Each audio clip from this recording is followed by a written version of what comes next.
You're watching Mr. Geronimo. If you love dark stories and mysteries, subscribe now, leave a like, and join our community worldwide. My name is Andrew Rogers. I am 38 years old, and I have spent the last 2 weeks trying to convince anyone who will listen that what happened to us in the Smoky Mountains was real. No one believes me. The sheriff thinks we got lost and panicked. The search and rescue coordinator suggested we experienced shared hysteria. Carol Reed, who was with us that entire week, has not spoken to anyone since we were brought down from those mountains. She sits in a rehabilitation facility upstate and stares at the walls. This is my account of everything that occurred from June 24th to July 1st. Everything, even the parts that make no sense. We were 6 people when we started. That detail matters. It began with a casual conversation at the regional hiking club meeting in Knoxville. I had been a member for 7 years, attending monthly meetings to network with other outdoor enthusiasts. That particular evening in early June, I was discussing trail conditions with Carol Reed, who was the club's treasurer and had been hiking in East Tennessee for nearly 30 years. She was one of those people who moved through the world with absolute certainty. Gray hair pulled back in a practical braid. Eyes that had seen every season change in those mountains dozens of times. Carol mentioned that she had been researching a lesser-known route through the Smoky Mountains, a section that cut through some of the most remote territory on the eastern side of the park. She wanted to organize a serious expedition, not a day hike, a full week in the wilderness. She was recruiting people who had genuine backpacking experience and physical conditioning for high altitude and challenging terrain. I said yes immediately. By late June, she had assembled our team.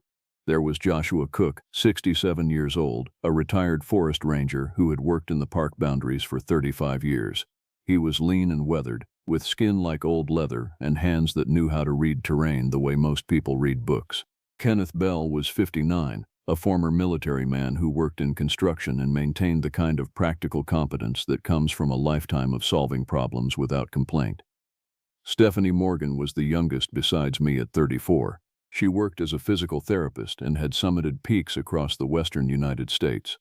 She brought confidence and excellent knowledge of injury prevention and wilderness medicine. Then there was Deborah Murphy, 72 years old, grandmother of 9. She showed up at the first planning meeting with a worn topographic map covered in notes from trips she had taken in the 1970s and 80s. She had a laugh that came from deep in her chest and a way of making everything seem like an adventure rather than an ordeal. Carol assured me that Deborah had more wilderness experience than all of us combined, and after reviewing her hiking resume, I believed it. We met for 4 planning sessions. We reviewed maps, discussed water sources, planned our supply distribution, and went over the specific route Carol had chosen. It was not a trail maintained by the Park Service. It was what hikers call a bushwhack, meaning we would be navigating through unmarked wilderness using topographic maps and compass work. The route would take us along ridgelines, through valleys, and past several high-elevation areas that had minimal human traffic. Joshua pointed out during one meeting that this section of the mountains was part of what the Cherokee people called the Sacred Lands. They had hunted there for centuries before removal. He mentioned that there were stories about the region, though he did not elaborate much. Carol nodded like she already knew this detail and had factored it into her planning. I should have asked questions. That is something I think about constantly now. We packed our gear on a Tuesday afternoon.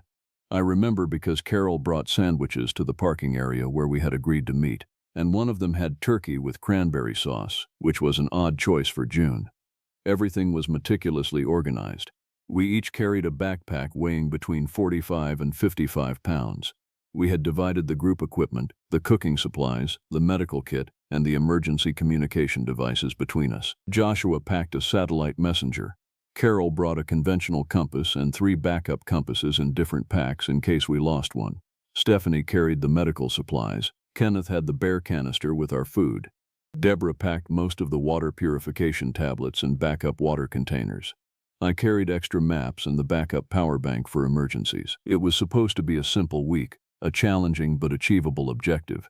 6 experienced people doing what we all loved. The trailhead we used was barely marked. It was not an official park entrance, but rather a boundary point where private land met national forest territory. Carol had researched the property owners and had obtained permission for us to cross through that initial section. We began hiking at 7 in the morning under a sky that was clear and blue. The temperature was cool, the kind of early summer day that promises nothing but good conditions. That was Tuesday, June 24th. For the first 2 days, everything proceeded exactly according to plan. We hiked between 12 and 14 miles each day. The terrain was challenging but manageable. We climbed elevation, dropped into valleys, and picked our way through dense patches of rhododendron that scratched at our legs and arms despite our long pants. At night, we set up camp in clearings that Carol had identified on her maps, places where previous hikers had left fire rings and small flat areas suitable for tents. The first evening, Deborah told stories about hikes she had taken in these same mountains when she was young and strong and the world was less crowded. She talked about water sources she had found, wildlife she had encountered, the way the light moved across the ridgelines in the late afternoon. Joshua listened with the expression of someone who was processing information, cross-referencing it with his own knowledge. He commented that some of Deborah's descriptions of certain valleys did not quite match what he remembered, though he did not say it in a way that suggested she was wrong.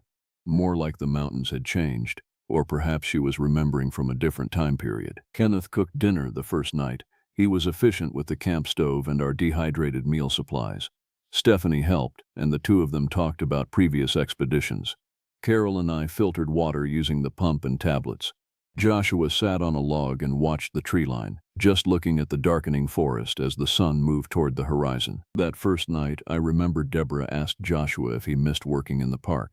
He said he missed it sometimes. He said he missed the feeling of being useful in a place that still held genuine wildness, even if that wildness was increasingly managed and contained.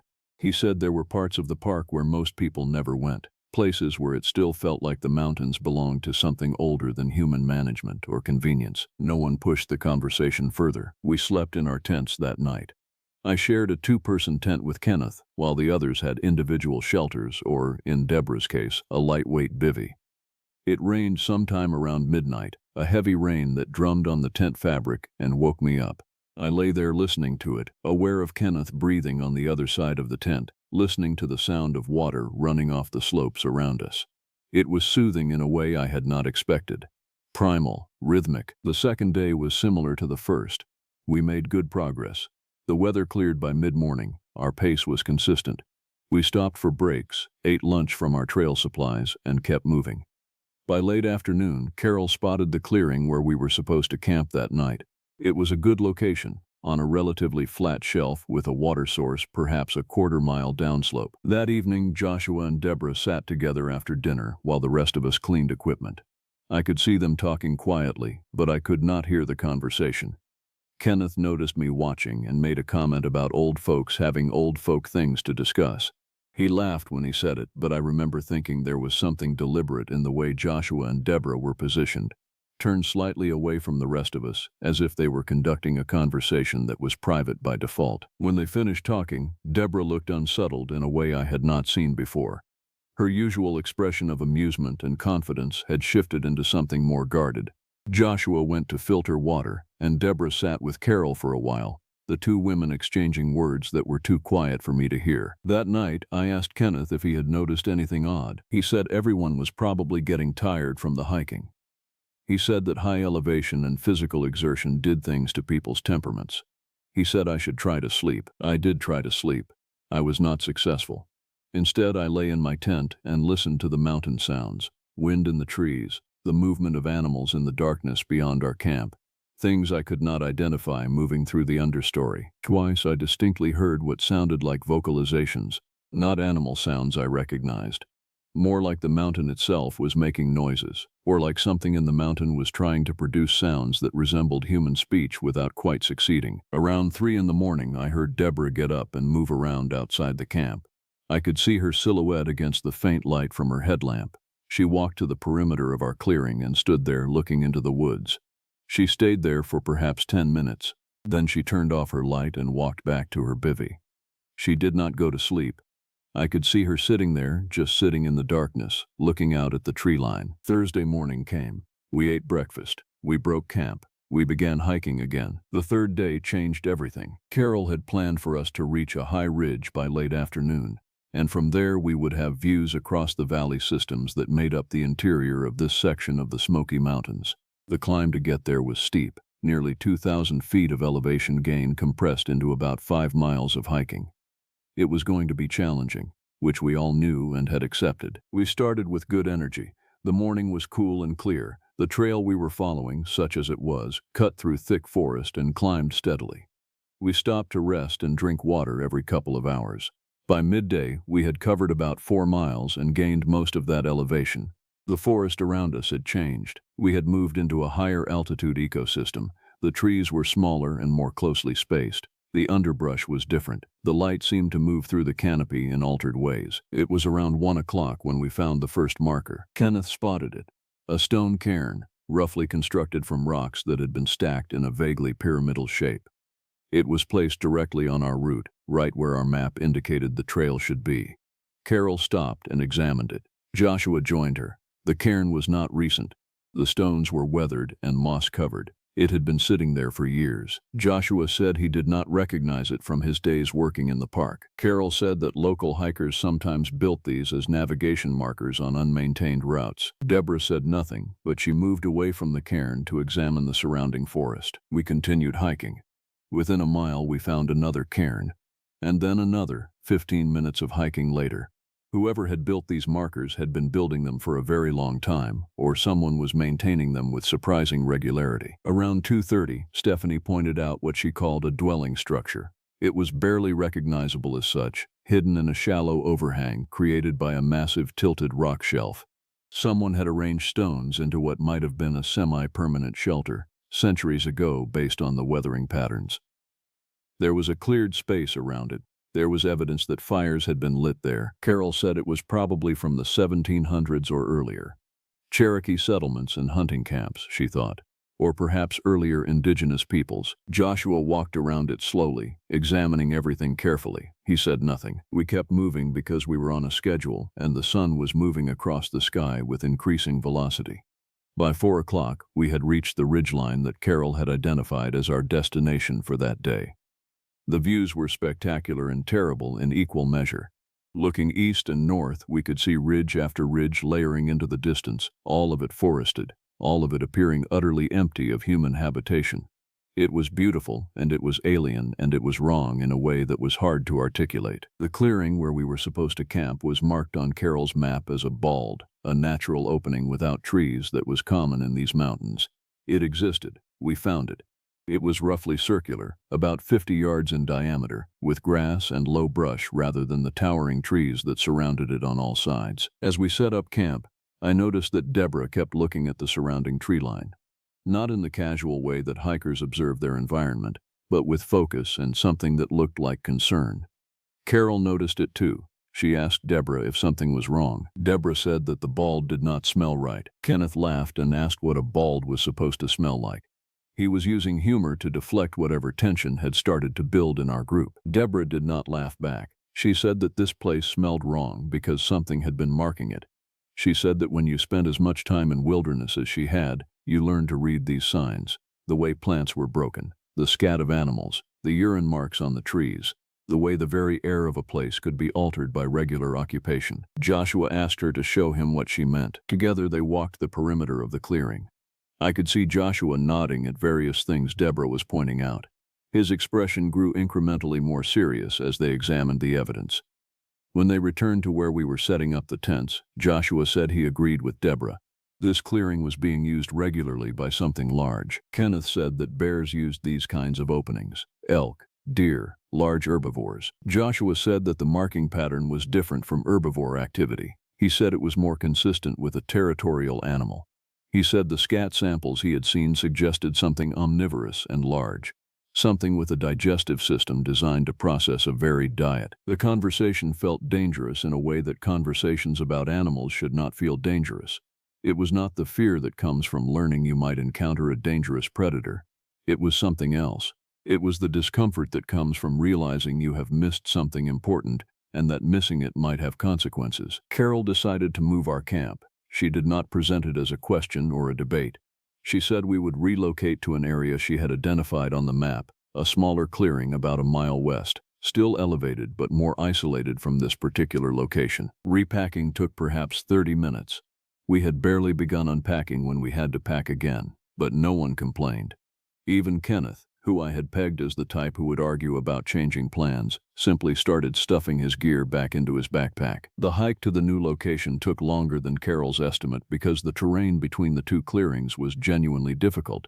We had to push through thick brush and navigate around fallen trees and steep sections where footing was uncertain. By the time we reached the second clearing, it was nearly 6 o'clock, and the light was beginning to change into that golden hour when shadows grew long and the entire forest seemed to turn into a cathedral of amber and green. This second clearing was smaller and more secluded.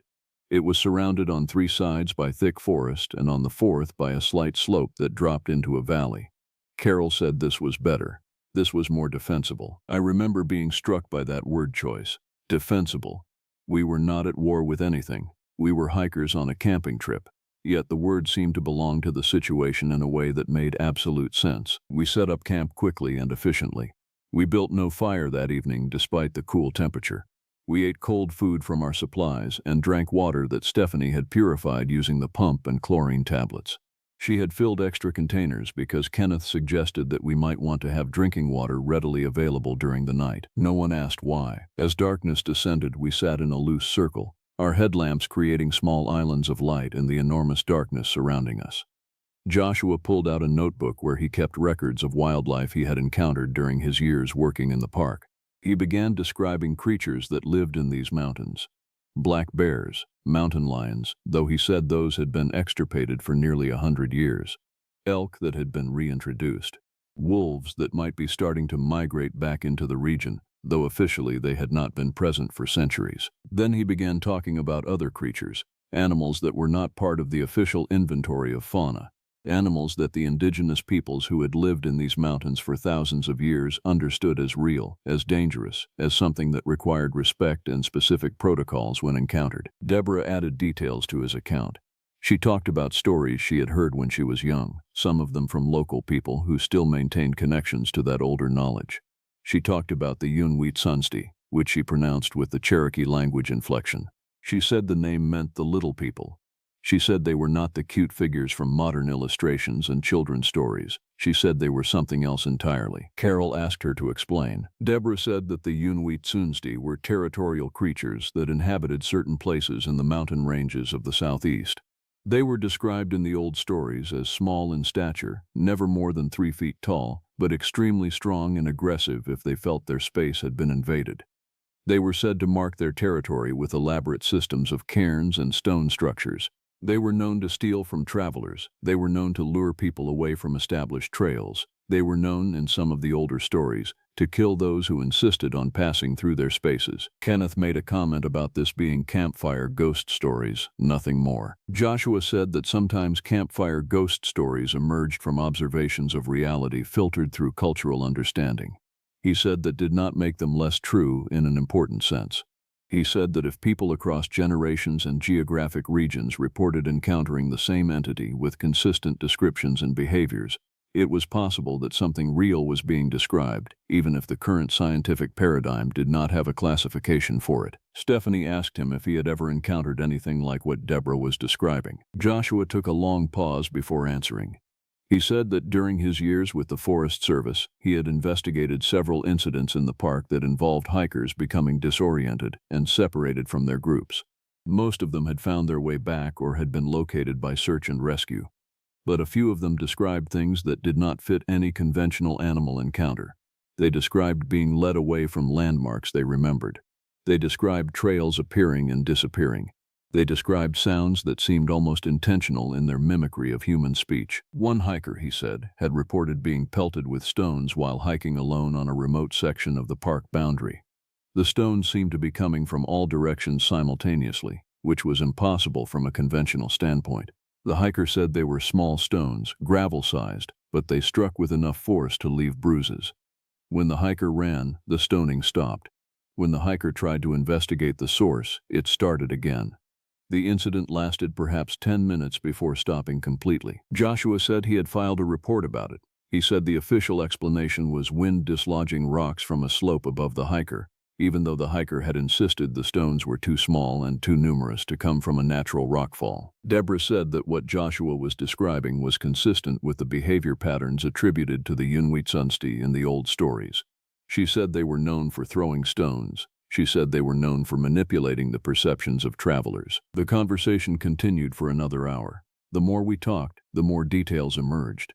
The more those details accumulated, the more it became apparent that we might be camping in an area that was actively inhabited by creatures that our collective knowledge told us did not exist, and that our collective cultural myths suggested was genuinely dangerous. Around 9 o'clock, we agreed to establish a watch rotation. Someone would remain awake at all times during the night. Kenneth volunteered for the first shift. Carol said she would take the second. Joshua and Deborah said they would handle the late-night hours. Stephanie and I would cover the pre-dawn time when energy was lowest and alertness most compromised. We did not discuss why we were doing this. We did not debate whether it was necessary. Everyone simply accepted that this was what we would do. I went to bed in my tent with Kenneth's assurance that he had the first watch covered. I did not expect to sleep, and I did not. Instead, I lay there listening to the sounds of the mountain night. I listened to wind in the trees. I listened to the distant calls of owls and other nocturnal creatures. I listened to the creek somewhere downslope, and I listened to other sounds. Around midnight, I heard Kenneth moving around outside the camp. There was no alarm in his movements, just the casual adjustment of a person on watch. He built a small fire, nothing more than a cluster of burning branches providing minimal light, enough to see his immediate surroundings. He sat by the fire and looked out into the darkness beyond our camp. A few hours later, Carol came out of her tent and relieved him. Kenneth went to sleep without comment. I must have actually fallen asleep for a period because I woke suddenly around 3:30 in the morning. The type of waking that comes from some stimulus, some sound or sensation that breached the threshold of sleep. I lay still and listened. I could hear Carol moving around the camp. She was walking the perimeter slowly and deliberately. I could hear her breathing. I could hear the sound of her footsteps on the ground, and I could hear something else. It was coming from the forest beyond the clearing. It was not an animal sound I recognized. It was not the call of any bird or mammal I could identify. It was something more deliberate than that. It was a series of sounds that almost resembled words. I could not understand the words, but I could understand that they were being produced by something with intention. Something was trying to communicate. The sounds continued for perhaps 5 minutes. Carol did not respond to them. She simply continued her watch, walking slowly, listening to whatever was producing those sounds. Then the sounds stopped. The silence that followed was heavier than the silence that had preceded them. Carol finished her watch rotation and woke Joshua at dawn's first light. Joshua came out of his tent and took over the watch immediately. Deborah remained in her bivvy, but I could see her eyes open, see that she had not been sleeping either. She had been lying there awake, listening to everything that happened during the night. Friday morning came. We broke camp. We packed our equipment. We continued hiking. No one discussed what anyone had heard during the night. No one asked if the sounds had been real or imagined. We moved forward on our planned route because moving forward was what we had committed to doing, and none of us wanted to acknowledge that we might need to abandon our expedition based on something as intangible as atmospheric sounds and the convergence of old stories with recent observations. That decision, looking back on it now, was the moment when we crossed a threshold we could not cross back over. Friday was the day we were supposed to reach the highest point on our planned route, a ridge above 9,400 feet that would give us a panoramic view of the entire region we were traversing. It was also the day when the strangeness began to compound in ways that could no longer be dismissed as coincidence or misinterpretation. We broke camp at 6:30 in the morning. No one had slept more than a few hours. Everyone moved with the careful precision of people functioning on minimal rest. Stephanie checked everyone's hydration and energy levels. Kenneth prepared a substantial breakfast, despite the limited options in our camping supplies. Carol reviewed the route one more time with Joshua, cross-checking map details against the surrounding terrain. Deborah sat on a log and said nothing. The hike that morning was steep and unrelenting. We climbed approximately 2,500 feet over the course of 6 miles. The terrain was exposed in places where the tree coverage thinned, and we moved across stretches of rock and low brush. The views began to open up as we gained elevation. We could see back the way we had come, the valleys receding into layers of blue distance. We could see forward into territory we had not yet crossed, ridge after ridge after ridge, all the way to the horizon. Around 10 o'clock, Kenneth spotted something that stopped our entire group. It was another cairn, but this one was different from the markers we had found the previous day. This one was constructed with precision and purpose. The stones were stacked in a deliberate pattern that resembled almost a miniature tower. It was perhaps 3 feet tall. It was placed directly on our route, directly in line with Carol's planned path. Joshua walked around it slowly and carefully. He said that this was not recent. This was very old. He said the weathering patterns on the stones suggested it had been standing for a very long time. He said it had been constructed by people with engineering knowledge who understood how to build something that would withstand centuries of weather and seasons. Carol said it was consistent with the age of the structures we had found the previous day. Ancient Cherokee, she suggested, or older. Deborah said it was a marking post. She said the Unwitsunzi built these as territorial boundaries. She said each cairn represented an agreement of sorts between travelers and the beings who inhabited these lands. She said the cairns were saying, "We know you are here. You are being observed. You are being permitted passage, for now." Kenneth said she was reading way too much into a pile of rocks. But even as he said it, his hand went to the knife on his belt. It was an unconscious movement, an automatic seeking of reassurance from a familiar tool. We continued hiking, but now we were moving with heightened awareness. We were not just observing our environment, we were scrutinizing it. Every rock formation became significant. Every configuration of trees became a potential marker. Every sound from the forest became a possible communication. By early afternoon, we had reached an elevation where the forest began to give way to more open rocky terrain. The tree line was above us now. We were approaching a zone where vegetation became sparse and the landscape opened into long views of exposed stone and low-growing alpine plants. This was the kind of terrain where you could see a great distance and where you were extremely visible to anything that might be observing you from a distance. It was the kind of terrain where you had no place to hide. We were moving across this open area when Deborah said we needed to stop. She said we needed to stop immediately and wait for a moment.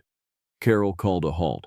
Everyone stopped moving. Deborah was looking at the ground in front of us. There was a section of trail, if it could be called that, where the hiking would become easier if we took it. It was a natural depression that made travel more efficient. It was exactly where Carol's map indicated we should be going. Deborah said she did not recognize the marking, but she was certain it was recent. Joshua came over and examined it. He said that he agreed with Deborah. Whatever had created this trail feature had created it recently. The stones showed fresh breakage. The plants trampled along the route showed damage that was not weathered. It was new. Kenneth asked if it could have been created by other hikers. Joshua said that perhaps. But hikers with what goal? He asked. This route was not established. It was not marked on any official maps. It was not something that multiple independent parties would have discovered and traveled. Carol said she wanted to examine the terrain around the trail feature. She wanted to see if there were other indicators of who or what had created this path. What she found, within the next 5 minutes of investigation, was a series of small footprints pressed into soft earth and sand where a trickle of water ran down the mountainside. The prints were roughly human in shape but significantly smaller than any human footprints made by adult humans. They were approximately 6 inches long. They showed 5 digits. They showed evidence of toes that could articulate in ways that suggested powerful musculature. The prints were everywhere once we started looking for them. They were circling our planned route. They were crossing the hiking path at multiple points. It was as if something had been pacing back and forth across the terrain we were about to traverse. No one spoke for a full minute. Then Stephanie said we needed to turn back. She said that hiking in wilderness carried inherent risk, but hiking in wilderness while being actively tracked by an unidentified creature crossed from risk into something else. She said she had not signed up for this. She said she wanted to leave. Carol said we could not leave. She said we were at high elevation, with several hours still between us and any clearing suitable for camping. She said the weather was holding but could change rapidly at this altitude. She said if we turned back now and attempted to retrace our route in failing light, we would be in exponentially more danger than if we pressed forward to high ground and maintained our schedule. Kenneth said Carol was insane. Carol said Carol was realistic. She said we had invested the week so far in reaching this highest point. She said that point of high elevation was defensible terrain. She said that once we reached it and established camp, we could make the decision about whether to continue forward or attempt evacuation. She said that we had a satellite messenger. We had communication options. We had resources. What we did not have was good options for the next 6 hours, and attempting to backtrack while spooked would be reckless. Joshua said he agreed with Carol. He said that the creatures creating these prints were not attacking us, they were observing us, they were curious. He said that the worst thing we could do at this point was show fear in a way that suggested we were fleeing. He said that might trigger a pursuit response. Deborah said she wanted to continue. Stephanie looked at me and asked what I thought. I said I thought Carol was right. I said that I was terrified, but that Carol's logic was sound. I said that we had come this far, and that turning back in a state of panic was more dangerous than continuing forward with attention and caution. Kenneth said he thought we were all insane, but if we were continuing, then he was continuing, because he was not going to be alone on a mountain with things that might decide he represented threat or prey. We continued forward. The next 2 hours were perhaps the most psychologically intense hours I have ever experienced. We moved with extreme caution. We moved slowly. We moved with our eyes constantly scanning the terrain around us, looking for movement, looking for shapes that might resolve into the creatures whose footprints we had seen. The ambient temperature on the mountain at this elevation was cool, probably in the low 50s Fahrenheit, but I was sweating constantly. My heart was moving at an accelerated pace. I was hyper-aware of every sensation, every stimulus coming from the environment, and the creatures were aware of us. We saw them twice. The first time was around 3 o'clock in the afternoon. We were moving across a section of open ground where boulders were scattered like scattered chess pieces across a vast stone board. Movement caught Stephanie's eye. She stopped and pointed. About 40 yards away, in the lee of one of the larger boulders, there was a figure. It was standing upright on 2 legs. It was shaped like nothing I had ever seen. It was roughly humanoid in general configuration, but the proportions were wrong. The limbs seemed too long relative to the torso. The head seemed too large. The skin was the color of old leather or weathered stone. We all stopped moving. Everyone held completely still. The figure looked at us. I could not see clear details of the face, but I had the sense of being observed, being catalogued, being assessed. The figure was perhaps 3 feet tall. It moved. It moved with a fluidity and speed that was disturbing to witness. It did not run. It did not walk. It moved in a way that I had no reference for. It moved between the boulders and disappeared into shadow. Then it was gone. No one spoke. No one moved for perhaps 30 seconds. Then Kenneth said, "Did everyone see that?" He was not asking. He was confirming. We all nodded. Carol said we were going to keep moving. She said we were going to maintain our pace and our route. She said we were not going to panic. She said we were going to reach high ground. We moved forward. The second encounter happened approximately an hour later. This time it was not a single figure. It was multiple figures, at least 3, visible on the ridgeline above us. They were standing perfectly still, perfectly upright, watching us as we passed below them. They did not move. They did not threaten us with gestures or sounds. They simply stood there and watched. Deborah said they were monitoring our passage. She said this was their territory, and they wanted us to know that they were aware of us. She said they had not attacked us, which suggested that we were being permitted to pass. She said if we continued without showing fear or attempting to escape, we would likely reach our destination unmolested. Kenneth did not argue with her this time. By late afternoon, we reached the high point. It was not a summit, but rather an extended ridge where the terrain flattened and trees gave way to a more open landscape of stone and low vegetation. From this vantage point, we could see in all directions for a great distance. We could see back the way we had come. We could see forward into the territory we were supposed to traverse.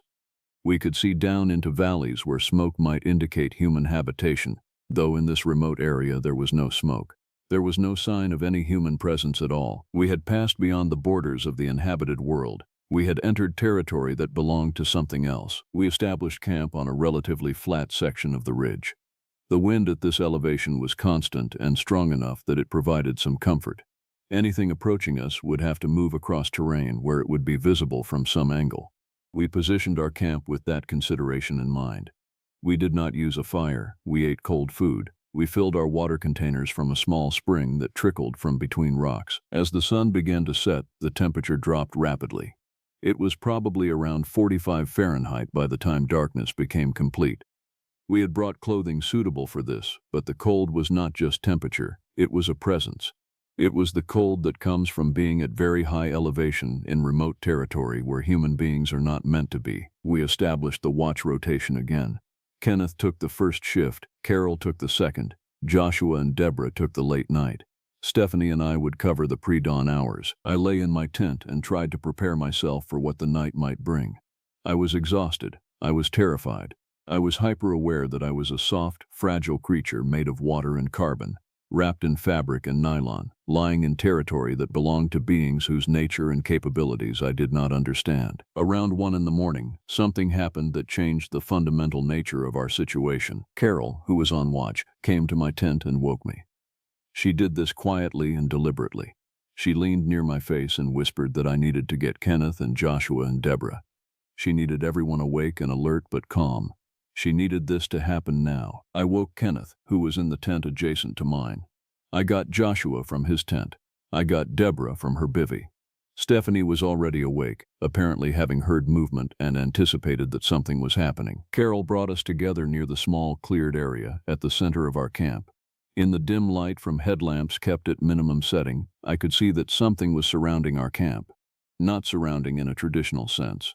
Rather, there were figures arranged in a circle around us at a distance of perhaps 20 to 30 yards. There were at least 7 of them, perhaps more. It was difficult to count with precision in the darkness. They were standing perfectly still, all of them, all facing toward us, all watching. Carol said they had arrived roughly 30 minutes previous. They had approached in absolute silence. They had arranged themselves in this configuration and had remained perfectly motionless since then. They had not made any threatening gestures. They had not made any sounds. They simply existed, in these positions, watching. Kenneth asked if they were going to attack. Joshua said he did not think so. He said that if they wanted to attack, they would have. He said that people in control of a situation, creatures in control of a situation, did not need to threaten. They demonstrated control through presence. Deborah said we needed to make an offering. She said this was the protocol in the old stories. When travelers encountered the Unwitsindi in their territory, they could seek safe passage by leaving something. She said it did not need to be valuable. It needed to be significant. It needed to be something that represented respect and acknowledgement of the boundary we had crossed. Carol asked what she suggested. Deborah said she did not know, but she knew where she would leave it.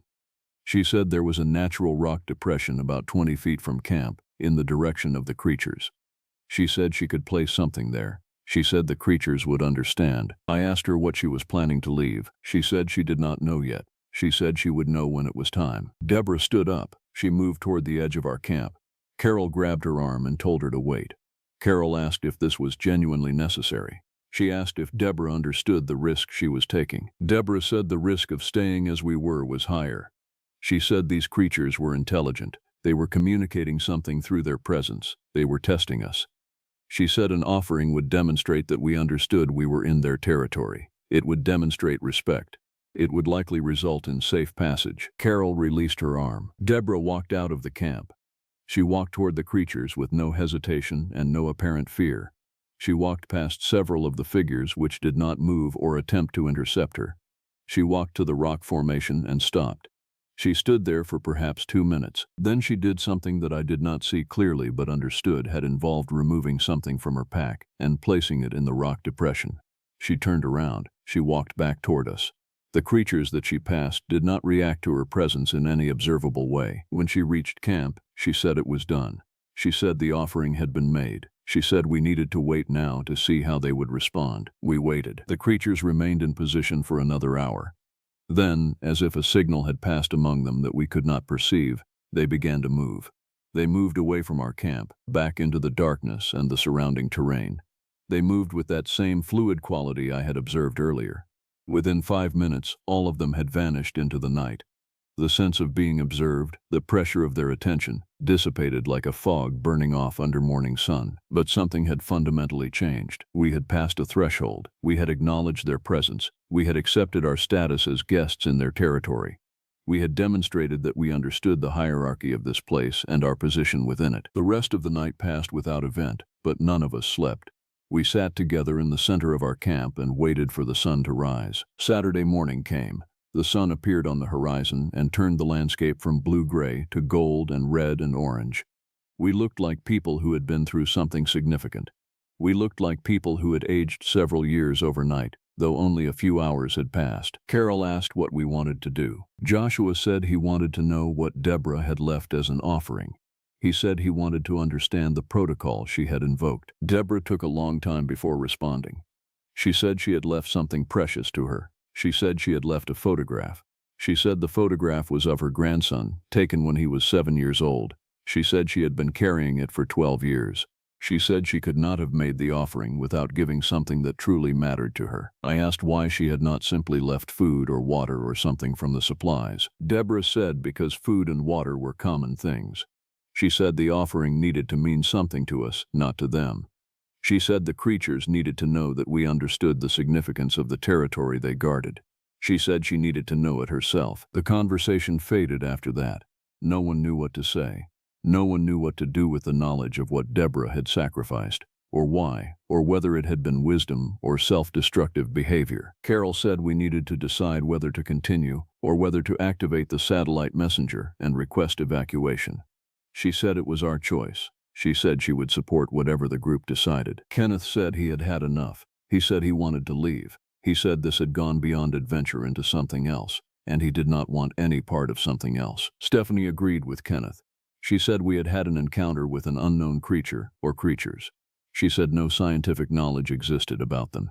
She said the prudent response was to leave and report what we had experienced to authorities who could investigate properly. Carol asked Joshua and Deborah. Joshua said he wanted to continue. He said he had spent his life working in these mountains, and he had never had the opportunity to encounter something so important. He said that leaving felt like a failure to understand something essential. Deborah said she was going to continue as well. She said she had made an offering. She said the creatures had accepted it. She said leaving now would violate that acceptance.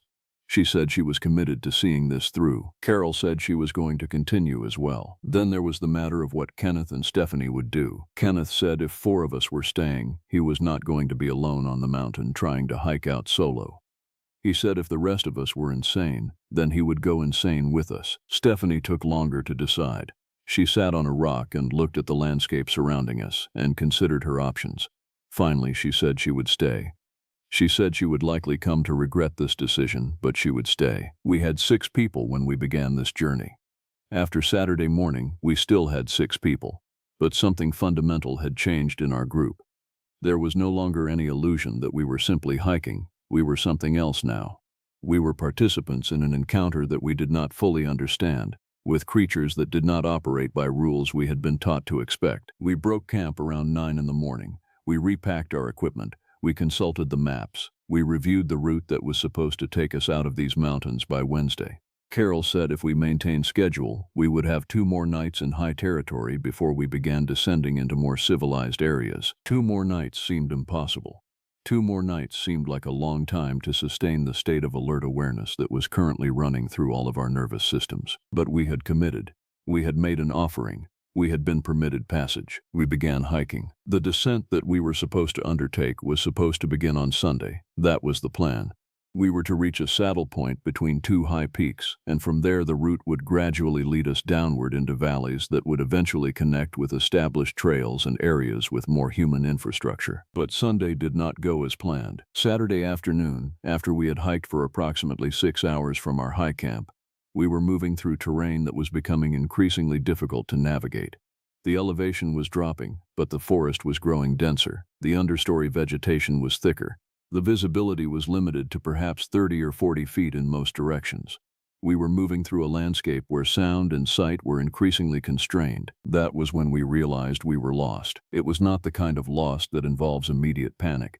It was the kind of lost that develops slowly, through a series of small navigational decisions that seem reasonable individually, but that collectively result in being unable to recognize any landmarks that appear on the map.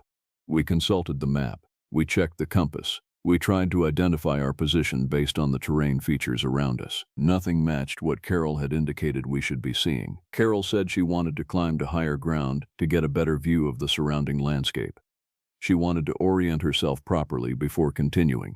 She said that maintaining a route when you were uncertain was more dangerous than taking time to recalibrate. We climbed. We gained perhaps 500 feet of elevation on a steep slope. We reached a point where the forest opened slightly and we could see greater distances. Carol looked at the landscape. She looked at the map. She looked at the compass. She said we had drifted off route, but not significantly. She said if we adjusted our heading by perhaps 20 degrees and maintained that direction for the next 2 hours, we should be able to reach the saddle point she had identified. Joshua asked how we had drifted so far off route when Carol had been navigating constantly throughout the day. Carol did not answer. She did not make excuses. She simply said the terrain had been confusing and that this happened sometimes in complex landscape. But I noticed that Deborah was looking at Carol with an expression of concern. She was watching Carol's movements carefully, like she was assessing something. When we started hiking again, I moved closer to Deborah and asked quietly if something was wrong. Deborah said she did not think Carol was navigating accurately anymore. She said she thought we were being led off course deliberately. She said she did not think it was Carol's fault. She said she thought something was affecting Carol's ability to navigate correctly. I asked her what she meant. She said she meant the creatures. She said they had accepted our offering and had permitted our passage, but she said they were still controlling our movement through their territory. She said we were not free to simply walk where we wanted to walk. We were being guided.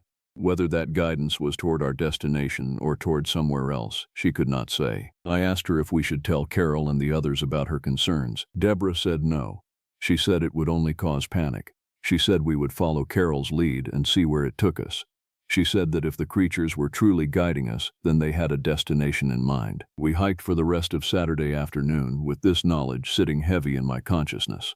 We were lost, or we were not lost, depending on whether you believed that being off your planned route while following an unknown force constituted genuine lostness. We found a campsite as the light was fading. It was a clearing near a water source, which was good. It was in a depression in the landscape where we were more enclosed by trees, which felt both safer and more constrained than our previous high camps. We set up camp. We prepared dinner. We established the watch rotation. But the atmosphere within the group had changed. Everyone was aware that something was wrong with our navigation, even if no one spoke about it directly. Everyone was aware that we were no longer following our planned route with any confidence. That night, around 2 in the morning, I was on watch with Deborah. We were sitting near a small fire that we had allowed ourselves to build, despite the risk. The fire provided warmth and light and psychological comfort that felt necessary given our circumstances. Deborah said she wanted to tell me about what she had left as an offering. She said she had told the group about the photograph, but there was more to the story. She said she wanted me to know the full context because she thought it would be important. She said that her grandson, the one in the photograph, had died 2 years ago. He had been hit by a car while riding his bicycle.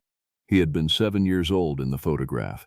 He had been 9 years old when he died. She said she carried the photograph as a way of remembering him, but also as a way of carrying around the weight of loss.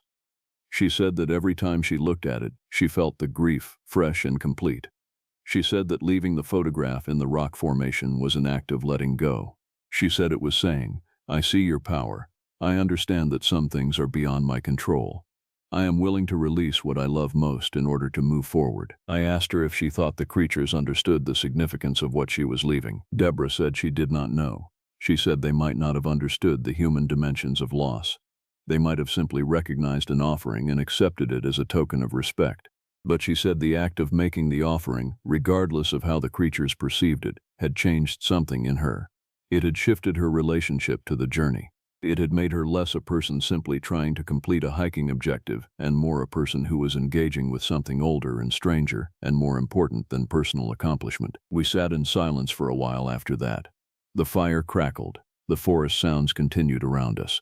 Somewhere in the darkness, creatures that we had seen but not truly understood were watching our territory, marking our passage, perhaps guiding our path through landscape that no longer obeyed the logic of maps and compasses. Sunday morning, we discovered that Carol was ill. She appeared for breakfast moving more slowly than usual. Her face had a grayish quality to it. When she tried to eat, she said everything tasted wrong. She said her stomach felt unstable. She said her head was aching in a way that was not simple tiredness. Stephanie examined her carefully. She asked questions about symptoms. She took her temperature, which was slightly elevated, maybe 0.6 degrees. She asked about other sensations. Carol said everything felt distant. She said it was like she was observing herself from outside herself. She said the world seemed to exist at a remove, as if she were watching everything through a window rather than experiencing it directly. Deborah and I exchanged glances. It sounded like dissociation. It sounded like psychological disorientation. Stephanie said that Carol might have elevation-related illness, though they were not at an altitude where that would be typical. She said she wanted to monitor Carol throughout the day and make decisions about movement based on how Carol progressed. Carol said she was fine. She said she could hike. She said she wanted to continue. Kenneth said we should take a day and let Carol rest. Joshua said he agreed with Kenneth. Carol said she appreciated the concern, but she wanted to move. She said she was the one who had planned this expedition, and she was the one who was responsible for getting everyone safely through it. She said stopping would only delay the inevitable, so we continued hiking. Sunday was the most difficult day of the expedition by far. Carol was leading, still trying to navigate using the maps and compass, but her decisions were increasingly erratic. She would choose a direction and then change her mind after hiking for only a few minutes. She would insist that we were on the correct route even as the surrounding landscape bore no resemblance to what appeared on the map. She would move quickly, then stop abruptly and stand perfectly still, as if she was listening to something no one else could hear. By midday, even Kenneth had to acknowledge that something was seriously wrong.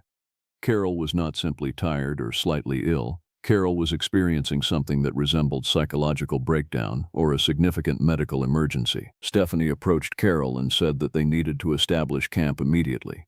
She said Carol needed to rest and that hiking further was not safe for anyone. Carol initially resisted. Then something shifted in her expression. She became calm. She looked at the sky and looked at the forest around us and looked at each of us in turn. She said, "They do not want us to leave." Her voice had changed. It was flatter than usual. It lacked the modulation and confidence that had characterized her speech throughout the expedition. Joshua asked her what she meant. Carol said, "They showed me where to go. They showed me the paths that they use. They showed me how they move through the mountains. They showed me what they are protecting. And now they want us to understand what we have seen." Kenneth said we should activate the satellite messenger and request evacuation. Carol said that evacuation would not work. She said that the creatures would not permit evacuation. She said that we had made an offering and had been granted passage, but passage had a price. She said the price was witnessing.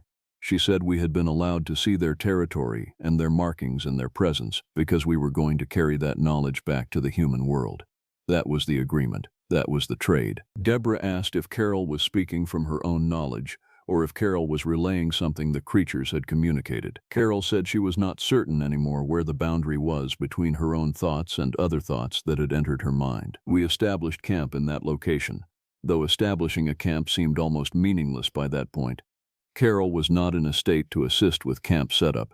She simply lay on the ground with her eyes open, looking at nothing in particular. Stephanie remained close to her throughout the evening. She did what she could medically, which was limited. She kept Carol hydrated. She monitored her condition. She did not know what else to do. That night, Carol did not participate in the watch rotation. She did not eat dinner. She did not move except when Stephanie helped her change position. She was present in body, but absent in every other meaningful way. Joshua said we needed to make a decision. He said we could no longer maintain the pretense that we were completing this expedition as planned. He said Carol needed medical attention that none of us could provide. He said we needed to contact the outside world and request help. Deborah said no. She said the creatures would not allow it. She said if we activated the satellite messenger and asked for help, the creatures would interpret that as a violation of the understanding we had established. She said we needed to continue to the end point of the planned route. She said once we had completed the loop and emerged from the territory, we would be free. Kenneth said he did not care if we violated any understanding. He said Carol was in medical crisis and that the responsible thing to do was seek help. Deborah said if we sought help, the creatures would respond. She said the consequences would be worse than whatever Carol was currently experiencing. I asked her what she meant by consequences. Deborah said that the creatures had permitted us passage, but not without conditions. She said the conditions included continuing the expedition to completion. She said they were allowing us to exist in their territory, but only if we respected the boundaries and protocols they had established. She said breaking those protocols would result in the withdrawal of protection. Joshua asked her if she was certain about this. Deborah said no. She said she was not certain about anything anymore.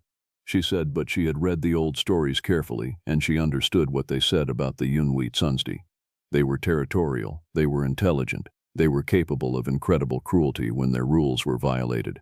She said that she did not want to find out if those stories were accurate by violating those rules. Kenneth said we were not going to sacrifice our lives to avoid offending fictional creatures, but as Kenneth said it, I noticed that he did not reach for the satellite messenger. I noticed that none of us moved to activate that device, even as we argued about whether we should. In the end, Joshua said we would continue to the end point of the planned expedition. He said if Carol stabilized and recovered, we would complete the journey with her. He said if Carol did not recover, we would complete the journey and report what had happened to authorities. He said that this decision represented an agreement to honor whatever protocols the creatures required. That night, Monday night, was the longest night of the entire expedition. Carol did not sleep. None of us slept. We sat in the darkness and listened to the forest and understood that we had crossed some kind of Rubicon. We had made a choice to continue deeper into the unknown, rather than seeking rescue. We had made a choice that prioritized the unknown creatures and their territorial requirements over the immediate well-being of one of our companions. I knew, in that darkness, that this journey was going to mark all of us permanently. I knew that whatever Carol was experiencing, whatever transformation or dissolution was happening to her consciousness, it was a visible manifestation of something that was affecting all of us to varying degrees. We were being changed. We were being remade in the image of this place and these creatures. Tuesday morning, Carol did something unexpected. She got up. She ate food. She appeared more present than she had been since Sunday morning. She was still distant, still carrying that quality of remoteness in her eyes, but she was functional. She looked at the map. She looked at the compass. She pointed in a direction and said, "That way. Endpoint is in that direction. Approximately 6 hours of hiking." Joshua asked if she was certain. Carol said she was not certain of anything anymore, but her instinct said that was the correct direction. She said we should move quickly. We broke camp. We hiked. Tuesday was a strange day. Carol led us with absolute confidence, making navigational decisions that seemed almost preternaturally accurate. We moved through terrain that was becoming increasingly familiar in its unfamiliarity. The forest was opening up in certain areas and becoming denser in others, but everything felt like it was proceeding according to some plan that was not dependent on our understanding of maps or compass bearings. Around 5 in the evening, we reached the end point. It was not what I had expected. I had expected to reach a marked trail or a recognizable landmark that would indicate we had completed our loop and exited the most remote territory. Instead, we reached a valley that seemed almost exactly like the valley where we had started. There was a water source. There was open clearing. There was that same sense of isolation and remoteness that had characterized the entire journey. Carol stopped at the entrance to the valley and said, "This is where we stop." Joshua asked if this was actually the endpoint. He said it did not match the map's indication. Carol said the maps were not accurate for this territory. She said the maps were drawn by people who did not truly understand this place. She said this valley was where we were supposed to end up. She said this was where the creatures wanted us to be. I looked at Deborah. I could see the color draining from her face. Kenneth said we should proceed with the planned route. He said we should ignore whatever Carol was saying and maintain the navigation strategy that had been established at the beginning of the trip. Joshua said he agreed. He said we should move out of this valley and continue to the actual endpoint. Carol did not move. She stood at the entrance to the valley and said, "No." That single word had a finality to it that made everyone stop. Carol said, "This is where we end the journey. This is where we give thanks. This is where we acknowledge what has happened. And then we leave." Deborah walked to Carol and asked her directly, "Did they tell you to bring us here?" Carol did not answer immediately. When she did answer, she said, "I do not know where the instruction came from anymore. I know this is where we need to be. I know this is significant. Beyond that, I do not know anything." We established camp in the valley. We did it numbly, without discussion. We moved through the motions of setting up tents and preparing food and organizing our camp as if we were still participating in a normal hiking expedition, even though nothing about this was normal. That night, we sat together and did not speak for a long period of time. We sat and looked at the valley and the forest and understood that we had been changed by our encounter with whatever inhabited these mountains. Around midnight, Deborah stood up. She said she was going to leave an offering. She said she was going to leave a final gift for the creatures that had guided us through this territory and brought us to this place. Joshua asked what she was planning to leave. Deborah said she did not know yet. She said she would know when it was time. She walked to the center of the valley and she stood there for several minutes. Then she removed something from her pack. It was her hiking boots. The boots she had worn for the entire expedition. The boots that had been broken in and molded to her feet across days of walking. She placed them in the center of the clearing. She removed her jacket. She placed it with the boots. She removed her hat. She placed it with the other items. Then she turned and walked back to our camp. Kenneth asked her what she was doing. Deborah said she was leaving pieces of herself behind. She said she was giving the creatures a tangible reminder that she had been here. She said she was acknowledging that a part of her would remain in this territory forever. No one responded to that. Wednesday morning, we began hiking out of the mountains. We did not use the planned route. We simply hiked in the general direction of lower elevation and more inhabited areas. We hiked without discussion. We hiked without stopping except for water and brief rest periods. We hiked with the urgency of people who needed to reach the boundary between the known world and the unknown territory we had inhabited for the past week. By late afternoon, we reached the perimeter of the national park where human infrastructure became visible. A park ranger station, a maintained trail, a sign indicating that we were leaving the designated wilderness area. Carol stopped at the sign and looked back at the territory we had traversed. She stood there for perhaps 30 seconds. Then she walked through to the other side. We all followed. The hike out took another full day. By Thursday afternoon, we were back at the parking area where we had left our vehicles. A park ranger was there. Search and rescue personnel were there. There were police vehicles and emergency medical personnel. They had been searching for us. They said our expedition was overdue. They said they had launched a search and rescue operation. They said our families had been notified that we were missing. But we were not missing. We had been guided through territory that did not appear on any maps we possessed. We had encountered creatures that should not exist. We had made offerings and received passage, and reached the end of our journey in a place that made no sense according to any conventional understanding of geography or navigation. Stephanie was asked by medical personnel about Carol's condition. She explained that Carol had experienced what might be dissociative symptoms or elevation-related neurological effects, though the symptoms had largely resolved by the time we had exited the wilderness. Joshua was asked about the navigation difficulties. He said that the terrain was more complex than the maps indicated and that we had made some wrong turns. He did not elaborate. Kenneth said he was simply relieved to be out and that he was going home and would never hike again. Deborah said nothing. She was wrapped in a blanket and transported to an ambulance. I did not see her again after that moment. I gave a report to the authorities. I described the navigation difficulties. I described Carol's illness. I described the general experience of being lost in remote terrain and finding our way back to civilization.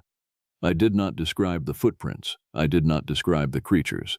I did not describe the cairns or the offerings or the sense of being guided by an intelligence that was not human. What would be the point? No one would believe me. But I know what I saw. I know what all of us experienced. We brought something back from those mountains besides souvenirs and trail stories. We brought back knowledge. We brought back understanding of a place that exists in the margins of the inhabited world, where creatures with intelligence and intention guard territory and determine who passes through their lands and who does not. Carol returned home but has spoken to no one about the expedition beyond minimal descriptions to family. Joshua filed a report with park authorities but included no details about the creatures. Kenneth has not responded to any attempts at contact since the expedition ended. Stephanie is the only one who seems willing to discuss any aspect of the experience. She says she thinks we encountered something that could not be explained by conventional zoology or psychology. She says she thinks the creatures were real. She says she thinks there are places in the mountains where the human world and something else exist in proximity, separated by boundaries that most people never perceive. Deborah is still in the rehabilitation facility. She has not spoken since we were rescued. Her family says she is conscious and responsive but does not communicate verbally. Her eyes are open. She looks at people sometimes, but mostly she looks away, toward distant horizons that no one else can perceive. I think she is still in the mountains. I think the offering she made took something from her that she has not recovered. I think she left parts of her consciousness behind in that valley, along with her boots and her jacket and her hat. Sometimes I wonder if the creatures accepted her as more than a visitor. Sometimes I wonder if she remains in that territory in ways that transcend physical presence. Last month I received a package. It contained the photograph that Deborah had left as offering, the one of her grandson. It was wrapped carefully in cloth. There was no return address, there was no note. Someone or something had gone back to that rock formation and retrieved it and sent it to me. The photograph was undamaged. It was placed carefully. It was returned with precision and care. I do not know what that means. I do not know if the creatures were honoring Deborah's sacrifice by returning it. I do not know if they were communicating something to me that I do not yet understand. I only know that we went into the mountains and were changed by what we found there. I only know that some territories remain outside the boundaries of the known world, and that some creatures guard those territories with intelligence and purpose and rules that humans are not equipped to comprehend. This is my account. This is the truth of what happened. No one believes me, and that is probably the way it should be. Some knowledge is better left unknown. Some encounters are better left unshared. Some territories are better left unexplored. But if anyone is reading this, and if anyone is considering hiking in the remote sections of the Smoky Mountains, you should know that the terrain is not empty. You should know that there are things there that are aware of your presence.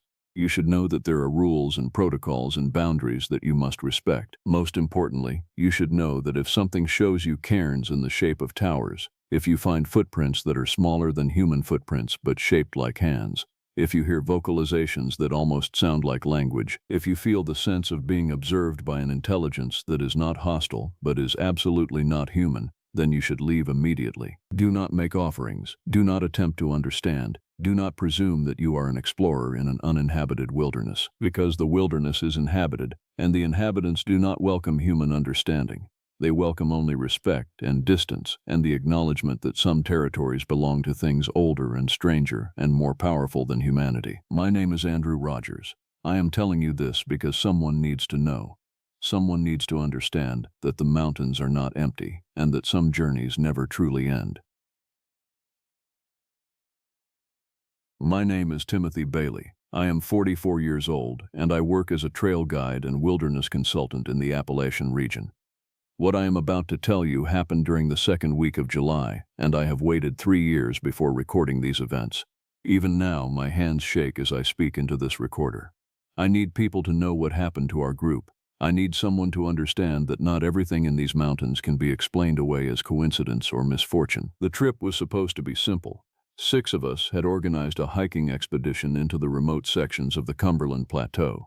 We planned to spend 8 days traversing old ridgelines, camping in designated zones, and following trails that have existed for nearly 2 centuries.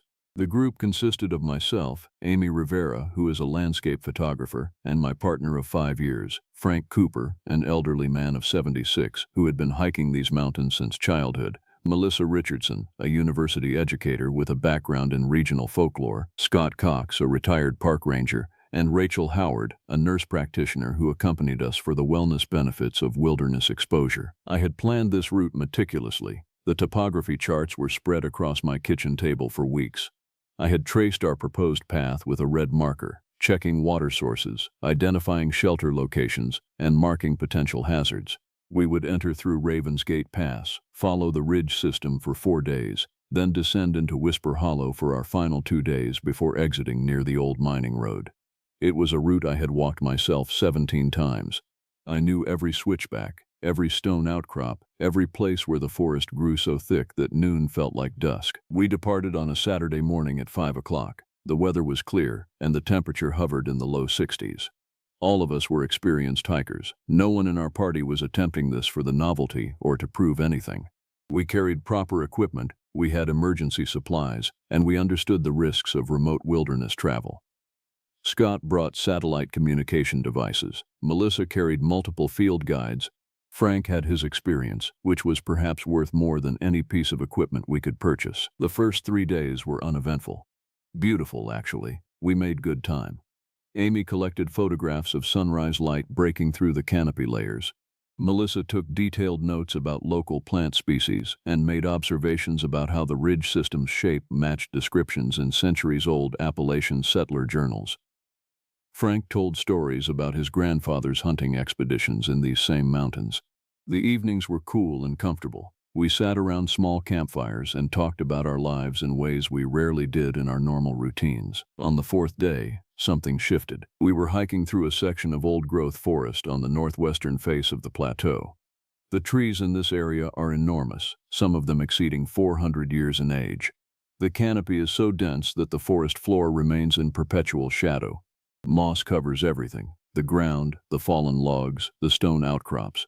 It smells of deep earth and decay, but not in an unpleasant way. It smells like history compressed into soil. Around midday, we crested a ridge and found ourselves in an area I did not recognize. This is the first moment I should have understood that something was wrong. I have walked these mountains for nearly 30 years. I have guided hundreds of people through these trails. But this particular ridge did not match my maps. The configuration of the stone formations was different. The way the trees arranged themselves was different. Frank stopped walking. He stood very still, his walking stick planted firmly in the moss. He was looking at something ahead of us, but when I followed his gaze, I saw nothing but more forest, more stone, more shadow. "What is it, Frank?" I asked him. Amy was right behind me, her camera already rising to her eye. Frank did not answer immediately. He continued staring at the same point in the forest. His expression had changed. The ease he had carried with him for the first 3 days had vanished. What remained was something I can only describe as recognition mixed with profound dread. "I have not been to this place in 52 years, Frank said quietly. I hoped I would never see it again. Rachel moved up beside him. She was the type of person who addressed problems directly. Her nurse training meant she assessed situations with clinical clarity. "Frank, your blood pressure is likely elevated. Perhaps we should rest for a moment. Would that help?" Frank turned to look at her, and I saw something in his eyes that frightened me more than any immediate physical danger could have. It was not fear that I saw, it was resignation. It was the look of a man recognizing an inevitable outcome. "We should leave this place," Frank said. "We should leave now, and we should not come back." Melissa stepped forward. Her academic training made her intellectually curious about everything, sometimes to a fault. "Frank, based on your description and the time frame you mentioned, this location corresponds with references in the Painter collections. The stone formations here are noted in several 19th century journals as sites of unusual geological phenomena and unexplained animal disappearances. The local designation in those texts was—" She paused. She was checking her field notebook, though I am certain she already knew what she had written. "The Watching Place," she finished. "The journals refer to this location as the Watching Place." "That is not the name it was given when I was a boy," Frank said. "That name came later, after people decided they needed to call it something other than what it truly was." Scott moved past us and began examining the forest more carefully. His years as a park ranger had taught him to observe details that most people overlooked. "The soil composition here is unusual," he said. "Much higher concentration of iron compounds. And the stone formations," he continued, kneeling beside a large outcrop. "These are not natural, not entirely. Look at the shaping here. It is subtle, but it is deliberate." He was right. Now that I was looking carefully, I could see what he meant. The stones did not sit randomly. They were arranged in a pattern. Large flat stones had been positioned to face downslope. Smaller stones had been stacked in specific configurations. It was the type of arrangement that could be mistaken for natural formation if you were not paying close attention, but once you noticed the intentionality, you could not unsee it. "How old is this, do you think?" Rachel asked. Scott stood and brushed moss from his knees. "That, I do not know. Centuries, at minimum.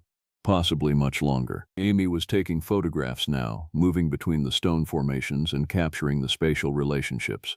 I could see that her photographer's eye had recognized something significant here. The way the light played against these shaped rocks created an almost purposeful geometry. "We should camp elsewhere," I said.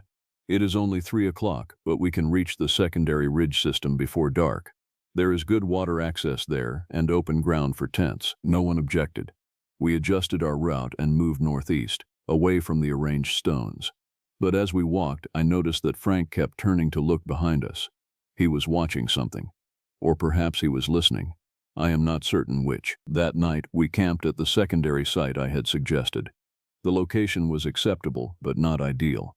The ground was rocky, and the tree coverage was thinner here. It felt exposed compared to the sheltered campsites we had occupied for the first 3 days. Around our fire, no one spoke much. The easy camaraderie of the previous nights was gone.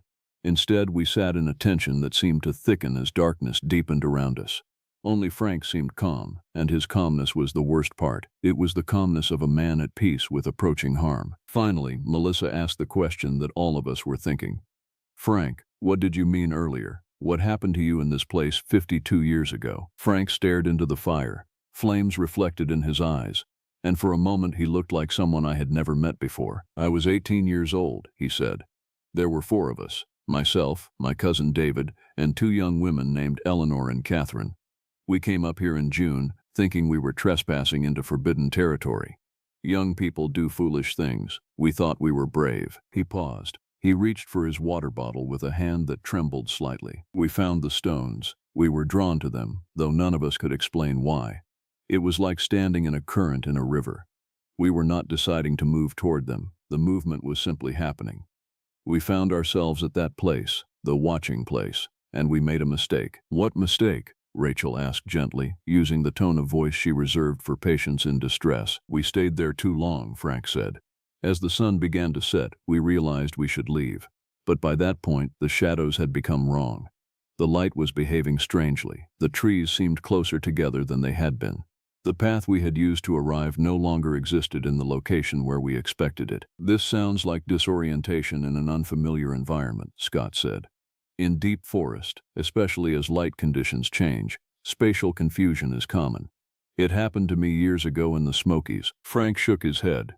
"It was not confusion. We were lost, certainly, but we understood our geography clearly. The problem was that the geography was changing. The stones themselves seemed to move when we were not looking directly at them." My hands were cold now, even though the fire was warm. This was irrational thinking. This was Frank describing events through the lens of memory, which is unreliable. This was an old man allowing the passage of decades to transform ordinary events into something supernatural in hindsight. This is what I told myself then, and it is what I still want to believe now. "How did you leave, Frank?" I asked. "David decided we should attempt to reach higher ground. There was a ridge system maybe half a mile east. He thought if we could get above the forest, we could orient ourselves by the stars, so we climbed. We climbed, and the forest became thicker instead of thinner. The elevation should have changed our perspective, but instead, it closed in around us." Frank's voice had become quieter. I had to lean forward to hear him clearly. "And then," he continued, "Eleanor stopped walking. She just stopped. She would not move. She said she could hear something. We asked her what she meant. She said she could hear them. They were singing." "Singing," Melissa said. "A particular type of birdsong, perhaps?" "No," Frank said. "Not singing like a bird. Singing like people. But not quite. It was singing that almost sounded human, but every few notes would shift into something else. Something that no human throat should be able to produce." Frank stood up and walked away from the fire. We all watched him move toward the edge of our camp, where the darkness became absolute. "I do not think I have ever told anyone this story completely," he called back to us. "I have never had the words for it. I still do not. But I need all of you to understand that we left that place the next morning, and only 3 of us left. Eleanor did not want to leave. She said she could not. She said something had changed inside her, and leaving would mean leaving part of herself behind. The next morning she was gone," Frank said. "We found her standing facing one of the large stones. She was not moving. She was not breathing. We checked for a pulse. We shook her. She would not respond. We tried to carry her, but her weight was wrong. It was like trying to carry a stone that had briefly been shaped like a person. In the end, we had to leave her there. We marked the location as best we could, and we walked out of that forest in approximately 7 hours. When we reached civilization and reported what happened, search parties were organized. They found no body. They found no evidence that Eleanor had ever been in that location. They found no trace of her at all." "What about Catherine?" Rachel asked. "Catherine came out with us," Frank said. "But Catherine was never quite the same. She rarely spoke after that day. She would have episodes where she seemed to be listening to something that no one else could hear. She died 15 years later. The official cause was aneurysm, but I have always wondered if she actually chose to leave us in the way that Eleanor could not." None of us slept well that night. I lay in my tent and listened to the forest. I heard wind in the trees, which is a common sound, but beneath that, or perhaps woven through it, was something else. It was a sound like distant voices, though too far away to understand words. It was probably the wind creating patterns in the stone formations. It was almost certainly nothing more than that. Around 4 in the morning, I heard Amy leave our shared tent. I did not follow her immediately. I thought she was simply getting a drink of water or checking on something. But when she did not return after 20 minutes, I rose and went outside. She was standing at the northern edge of our camp, and she was facing toward the direction of the watching place. Her eyes were open, but her expression was blank. She did not respond when I called her name. I had to physically guide her back to the tent. It was like moving a sleepwalker, except she was already awake. "Amy," I said. "Amy, where were you going?" She blinked, and some awareness returned to her. I do not know, she said. I heard something. I needed to go toward it. The next morning, we held an emergency meeting before we broke camp. Scott suggested we should exit the wilderness immediately. We had a workable escape route south that would intersect with a maintained trail system within a day's march. We could report what Frank had told us to Park Services. We could allow other agencies to investigate the area, if there was anything to investigate. Melissa opposed this plan. She argued that we had documented nothing. We had no photographs of stone formations, no measurements, no evidence of anything unusual beyond an old man's historical recollection and some strangely arranged rocks. If we left now and made official reports, we would sound like hikers suffering from mass panic triggered by folklore. I want to investigate the watching place properly, Melissa said. We have a university grant. We have equipment for documenting archaeological anomalies. This is exactly the type of situation that academia exists to examine. Frank had been very clear that we should not return to that location. Melissa, we cannot ignore the testimony of someone who has direct experience with whatever is there. But direct experience from 52 years ago, Melissa countered. In the interim, has Frank been to this location again? No. Has he conducted any systematic observation? No. What we have is anecdotal evidence from the 19th century journals that describe unusual phenomena, and a personal memory that may have been distorted by trauma and the passage of time. Rachel stepped into the conversation. Frank's baseline vitals are very elevated. He is 76 years old with a history of hypertension. I am concerned about pushing him into a situation that could trigger a cardiac event. I will stay here and rest, Frank said calmly. You younger people do what you need to do. But I am telling you all now, do not allow whatever happens next to change who you are. Do not listen when it speaks. Scott looked at me. We need a decision. We are burning daylight. Do we descend to safety, or do we continue forward? I looked at Amy. She was standing slightly away from the main group, and she was oriented toward the north, toward the watching place. We continue, I said, but we document everything carefully. We do not take unnecessary risks, and we establish a firm turnaround time. If we have not gathered sufficient evidence by tomorrow evening, we exit the mountain. No one seemed satisfied with this decision, but it was reached by consensus. We packed our camp. Frank prepared to remain at the site with light provisions and instructions to descend if he felt unwell. We had a satellite communicator that we could trigger if we needed emergency rescue. The hike back to the watching place took us through familiar forest and then through sections that seemed to shift slightly from my memory. It is possible that I was simply disoriented. It is possible that 4 days of hiking and accumulated fatigue had affected my navigation. But the forest felt different. The shadows did not fall at angles that matched the sun position. The moss seemed thicker in some places than it had been just the day before. When I turned to look at distant landmarks, they appeared in different locations than I expected. We reached the arranged stones around midday. In daylight, they were impressive but not inherently threatening. They were simply old rocks that had been shaped and positioned by human hands at some distant point in history. Whether that history was centuries or millennia old, I could not determine without proper archaeological analysis. Melissa became almost fevered in her documentation. She photographed each stone from multiple angles. She recorded measurements. She sketched the arrangement and noted the orientation of each formation in relation to true north. Scott assisted her while Rachel checked the perimeter for signs of human activity. Amy was quiet. She moved between the stones with a focused purpose, and I realized she was not photographing the stones themselves.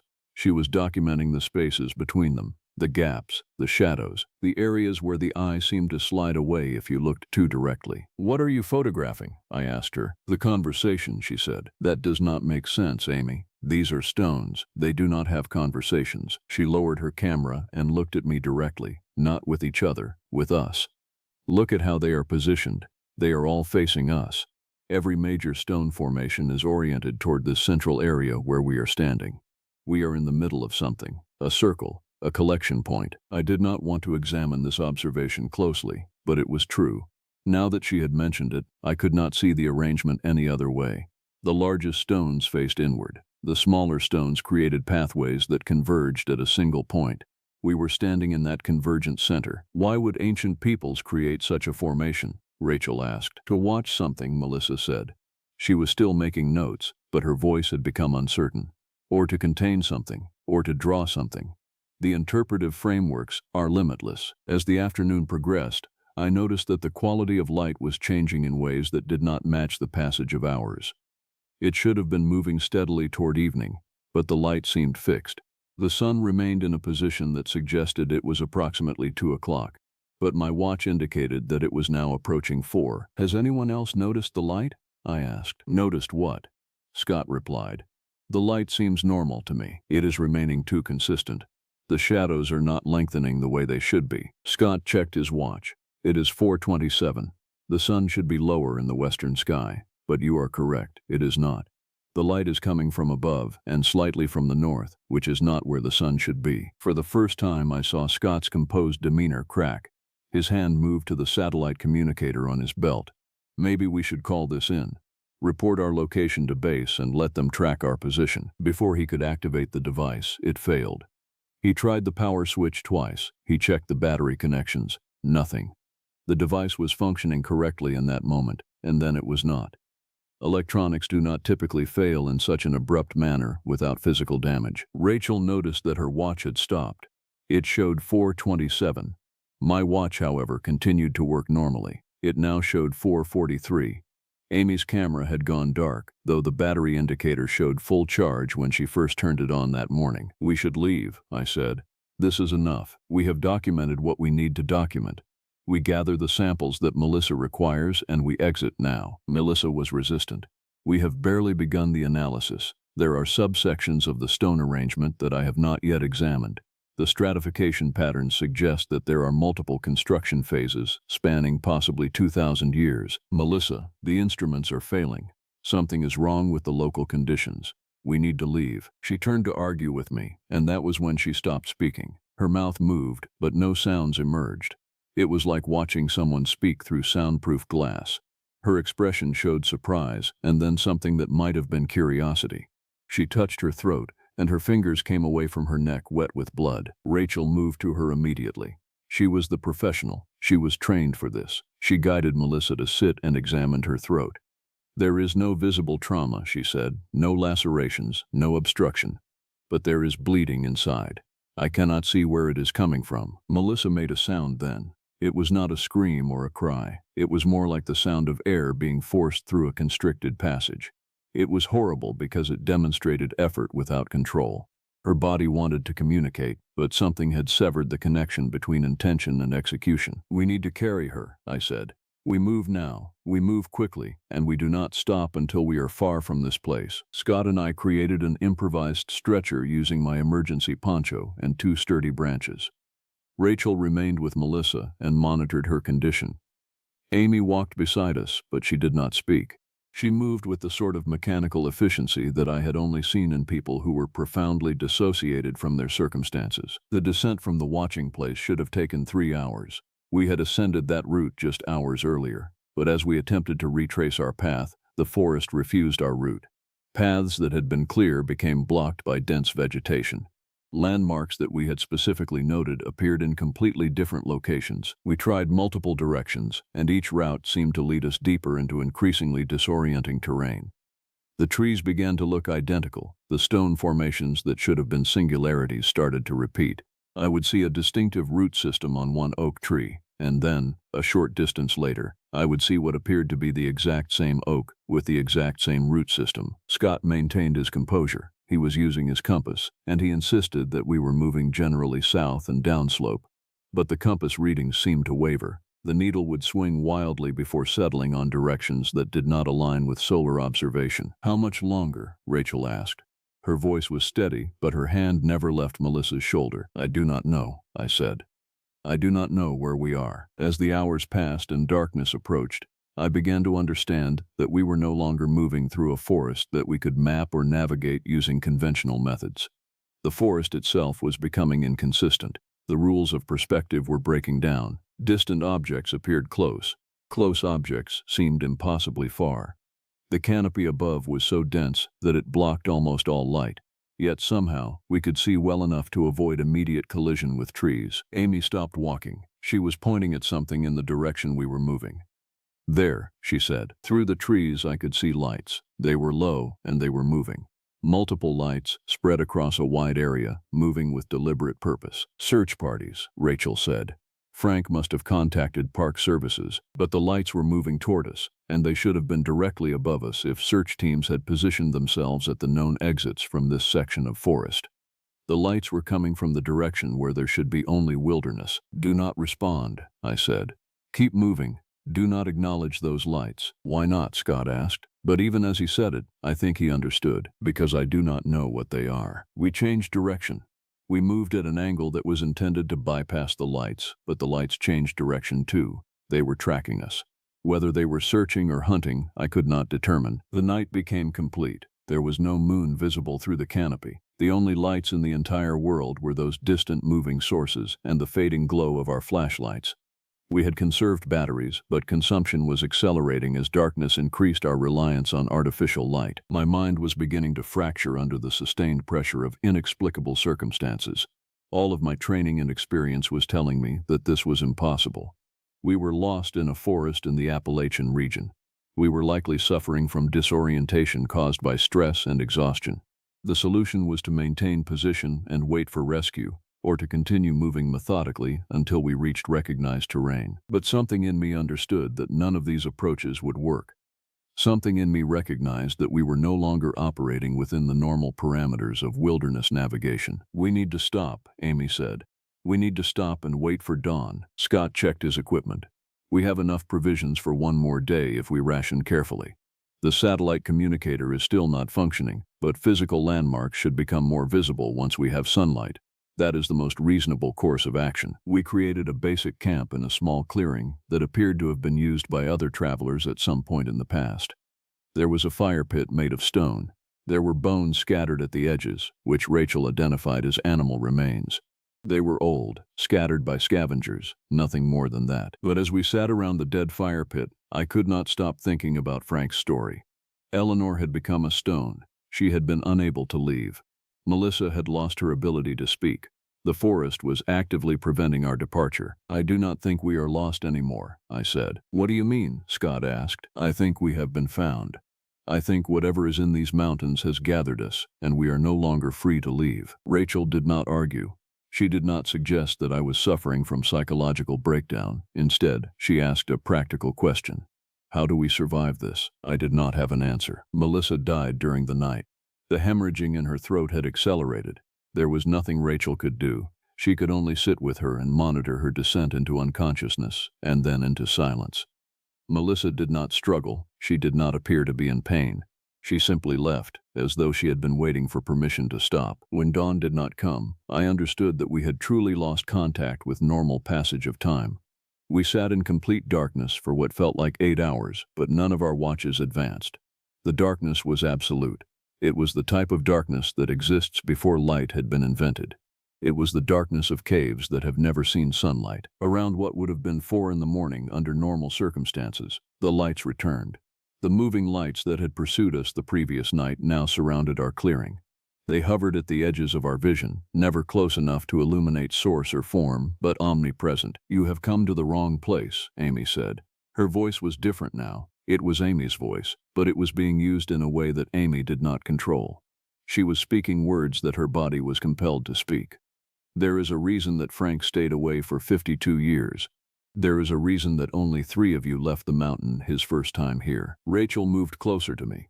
"Is she having a medical episode?" "No," I said. "I do not think so." The singing started then. It came from all directions, simultaneously. It was the sound that Frank had described. It was human speech mixed with other sounds. It was a language that had no words, but it conveyed meaning directly into the mind, without requiring ears to hear it or a brain to interpret. The meaning was a single concept repeated over and over. It was the concept of emptiness. It was the experience of standing in a space where everything that defines you has been removed. Not death, not pain, simply the erasure of self. Scott stood. He had his rifle with him. He had brought it for hunting purposes, thinking that we might encounter wildlife that posed a threat. He raised the rifle and pointed it toward the nearest light. "Do not," I said. "I have to do something. I have to act in some way that demonstrates resistance. But there is nothing to resist here. There is only time, and time is not something that bullets can harm." Scott fired. The sound of the shot was obscene in that darkness. It shattered the absolute silence. But where the bullet went, I did not know. It did not strike anything. The light that Scott was aiming at did not react or move. It simply continued to hover, unchanged. The singing intensified. The concept that it was transmitting shifted from emptiness to hunger. It was a hunger that did not want to consume bodies or matter. It wanted to consume the sense of self that makes individuals distinct from everything else. "You can go," Amy said. Her words were separate from the singing now. "You can leave. 2 of you can leave, but one stays. One stays and remains." Scott looked at Rachel. Rachel looked at me. The choice was already being made by the facts of our situation. Frank had said that 3 of them left 52 years ago. David and Catherine and Frank. Eleanor stayed.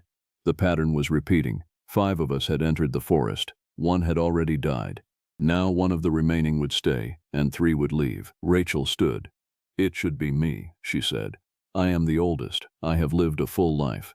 You have more years ahead of you." "No," I said. "It cannot be you." "There is no reason that it must be any particular person," the Amy voice said.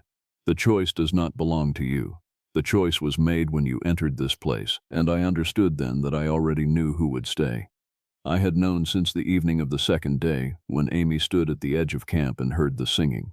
She had heard it, she had been called, and she had been answering that calling in every moment since. Amy walked away from our fire pit. She walked toward the lights, and the lights moved toward her. They enveloped her, and I could see, in the moment before she disappeared entirely into their glow, that she was smiling.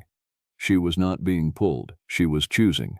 In that moment, I think she was the only one of us who understood what was actually happening. The lights vanished. The darkness lifted gradually, as though a dimmer switch was being slowly adjusted. The stars appeared. The moon became visible. The canopy of trees resolved itself into clear shapes with defined edges. Scott stood very still. I realized that his rifle was no longer in his hands. I did not know when he had dropped it. "We need to move," I said. "In which direction?" "East. We move east until we hit the maintained trail system. We do not stop. We do not speak. We do not acknowledge anything that we might see or hear." We walked for 7 hours. The forest gradually became more familiar. The patterns of trees began to match the landscape that I had studied for years. We descended into Whisper Hollow on a path that I had walked 24 times. The air began to change. It became warmer. It became lighter. We encountered the first sign of civilization at 4 o'clock in the afternoon. A maintenance post, a small shelter that Park Services used for equipment storage. From there we could see distant smoke from a ranger station approximately 3 miles further down the valley. Scott collapsed when we finally reached the ranger station. Rachel remained professional even as she was crying.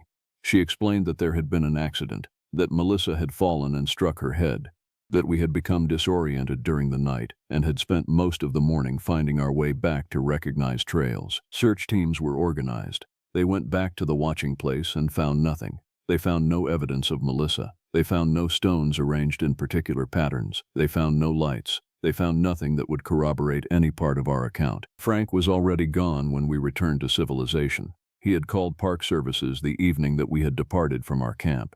He had reported us as missing. But within the search procedures, he had somehow slipped away. No one at the ranger station saw him leave. His tent and provisions were found at our secondary camp, but Frank himself was never located. 3 of us left the mountain that day. David, Catherine, and Frank left 52 years before. There is a pattern here that you are listening to this recording, and you are trying to understand. I can tell you what happened. I can tell you the sequence of events, but I cannot explain why. The police investigated. They interviewed Rachel and Scott extensively. They found no evidence of foul play. There was no body. There was no crime scene. There were simply 3 people with inconsistent stories about what happened to a 4th. The official report concluded that Melissa had likely fallen from a height during our hike, and her body had been scavenged by wildlife or had become inaccessible for recovery in the remote terrain. It was possible. It was perhaps even likely. It was not the truth, but it was the kind of truth that institutions can accept. I am telling this story now because I saw her 2 weeks ago. I was in a town approximately 40 miles from the watching place. I was in a pharmacy purchasing cold medicine, and I turned around and I saw Amy. She was standing in the aisle approximately 15 feet away. She was looking directly at me. She was wearing the same clothes that she had worn when the lights took her. She was not moving. She was not breathing, I think. She was simply standing and watching. I left the pharmacy. I did not run. Running would have been absurd. When I turned to look back through the window, she was still there, still watching, still wearing the same small smile. I have not told Rachel about this. I have not told Scott. I do not know if they have seen their own visitors. I do not know if Melissa is out there somewhere, watching in the same way that Amy now watches. I am telling this story because I need people to know that there are places in these mountains that operate by different rules. There are places where the normal progression of cause and effect does not apply. There are places where the distance between here and there is measured not in miles, but in something else entirely. And I need people to know that if you go to the watching place, you are not visiting a location. You are answering a call that has been extended across centuries. Eleanor understood this. Melissa understood this at the end. Amy understood this before the night was complete. I do not know what the heads want. Frank suggested they were watching. Melissa wondered if they were containing something.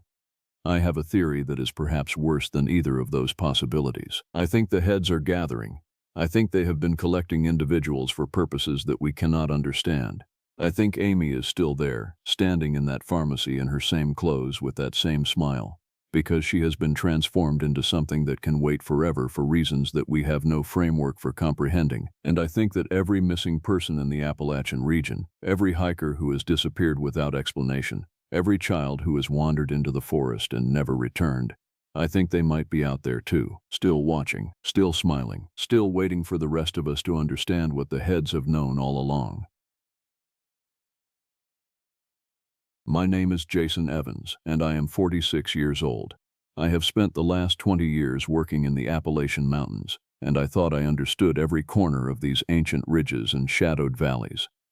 I was wrong. The expedition began on a Wednesday in late July. We were a group of 6 hikers planning a 2-week trek through the remote sections of eastern Kentucky and West Virginia. I had organized the trip myself, believing I was doing a good thing by introducing a diverse group to the wilderness I loved. The participants varied wildly in age and experience, but all had assured me they were fit and prepared. Cynthia Edwards was 60 years old, a retired librarian with silver hair she always wore braided. She had hiked parts of the Appalachian Trail before and seemed genuinely excited about the journey. Paul Collins was 69, a former military man with a rigid posture and cautious eyes that rarely showed emotion.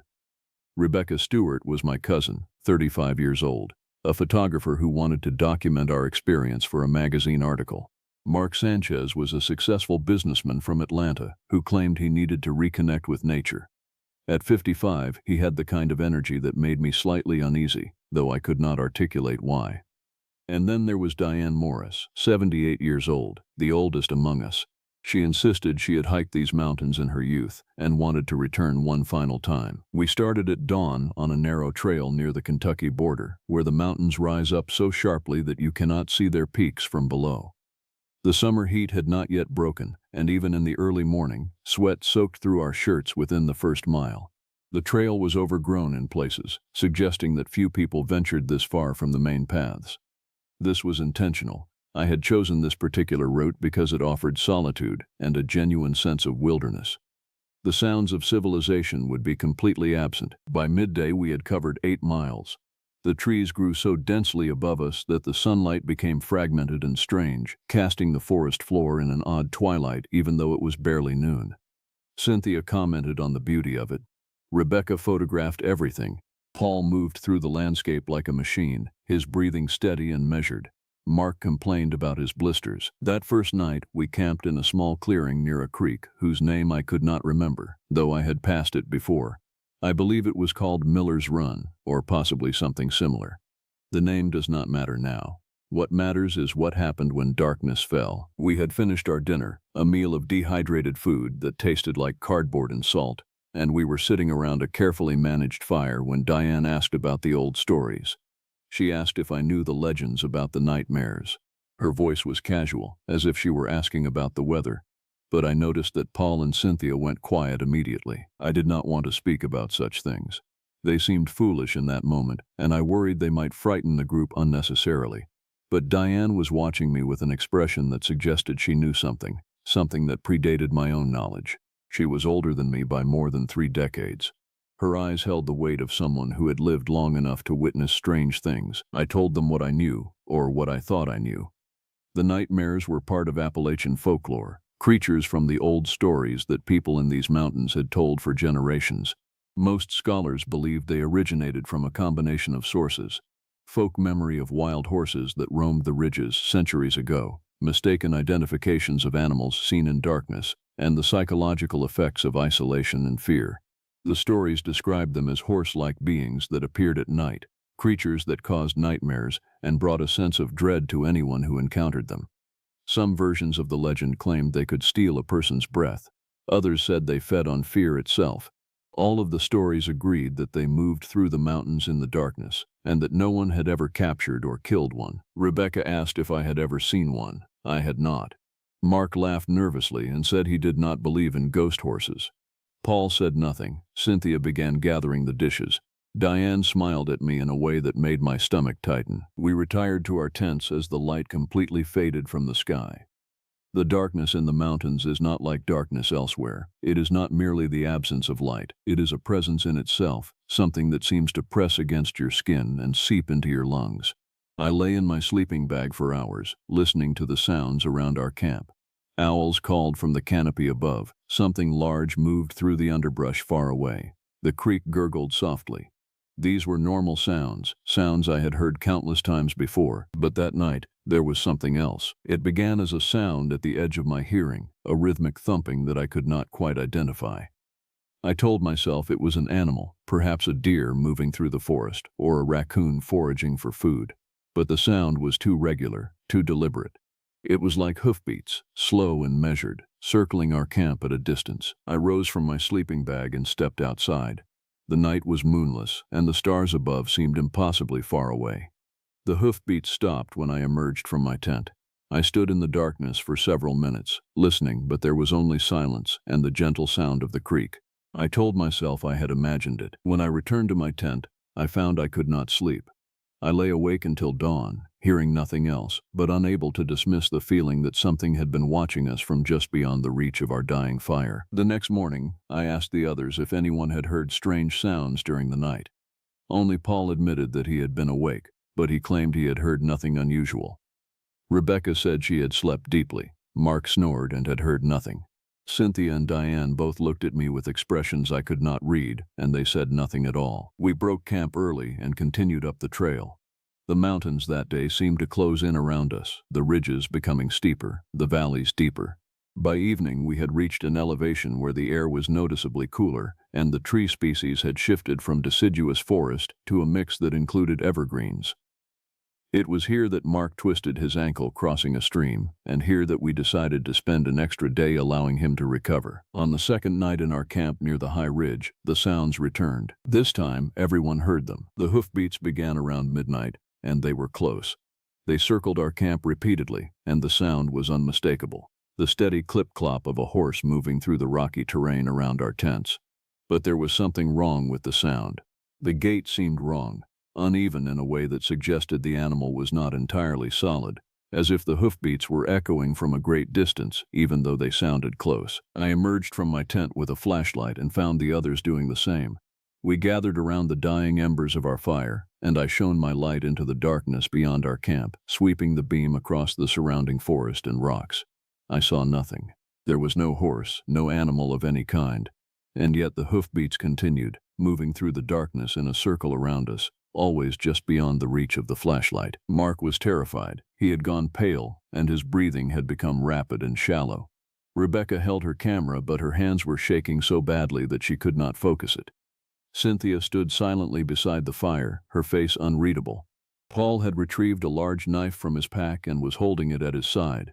Diane was smiling. She was actually smiling, as if she had expected this and found some grim satisfaction in the fact that her expectations had been confirmed. The hoofbeats continued for perhaps 20 minutes, gradually fading as they moved away from our camp and deeper into the mountains.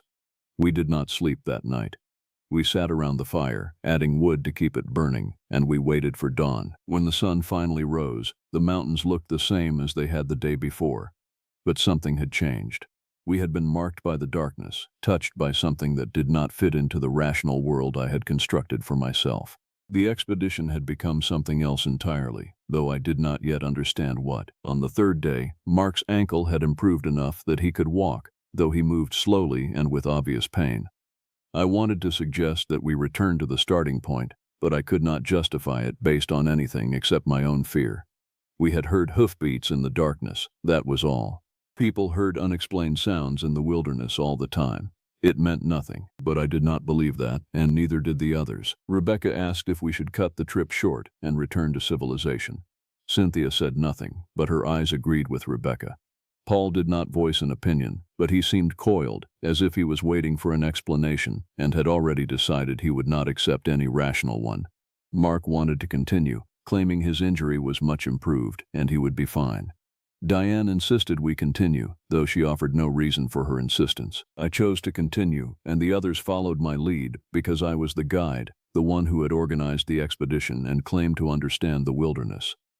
The responsibility felt crushing, but I could not articulate why. We moved deeper into the mountains, following a trail that became increasingly difficult to discern. In several places, I had to navigate by landmarks rather than by a maintained path. The Appalachian ridges had layers of history written into them. There were old stone walls built by settlers, some of them dating back 2 centuries. There were remnants of cabins, just foundation stones and scattered brick. There were graves, small family cemeteries hidden in hollows where the Appalachian people had buried their dead with the belief that these high places were somehow closer to heaven. On the evening of the 4th day, we arrived at a particular ridge that I remembered from previous hikes. It was a high point, over 5,000 feet in elevation, with a relatively flat area where we could camp. From this vantage point, you could see for miles in all directions. The sunset that evening was extraordinary, painting the distant mountains in shades of purple and gold that seemed almost unreal. Cynthia and Rebecca took photographs. Paul sat on a rock and cleaned his knife, though I could not imagine what he thought he would use it for.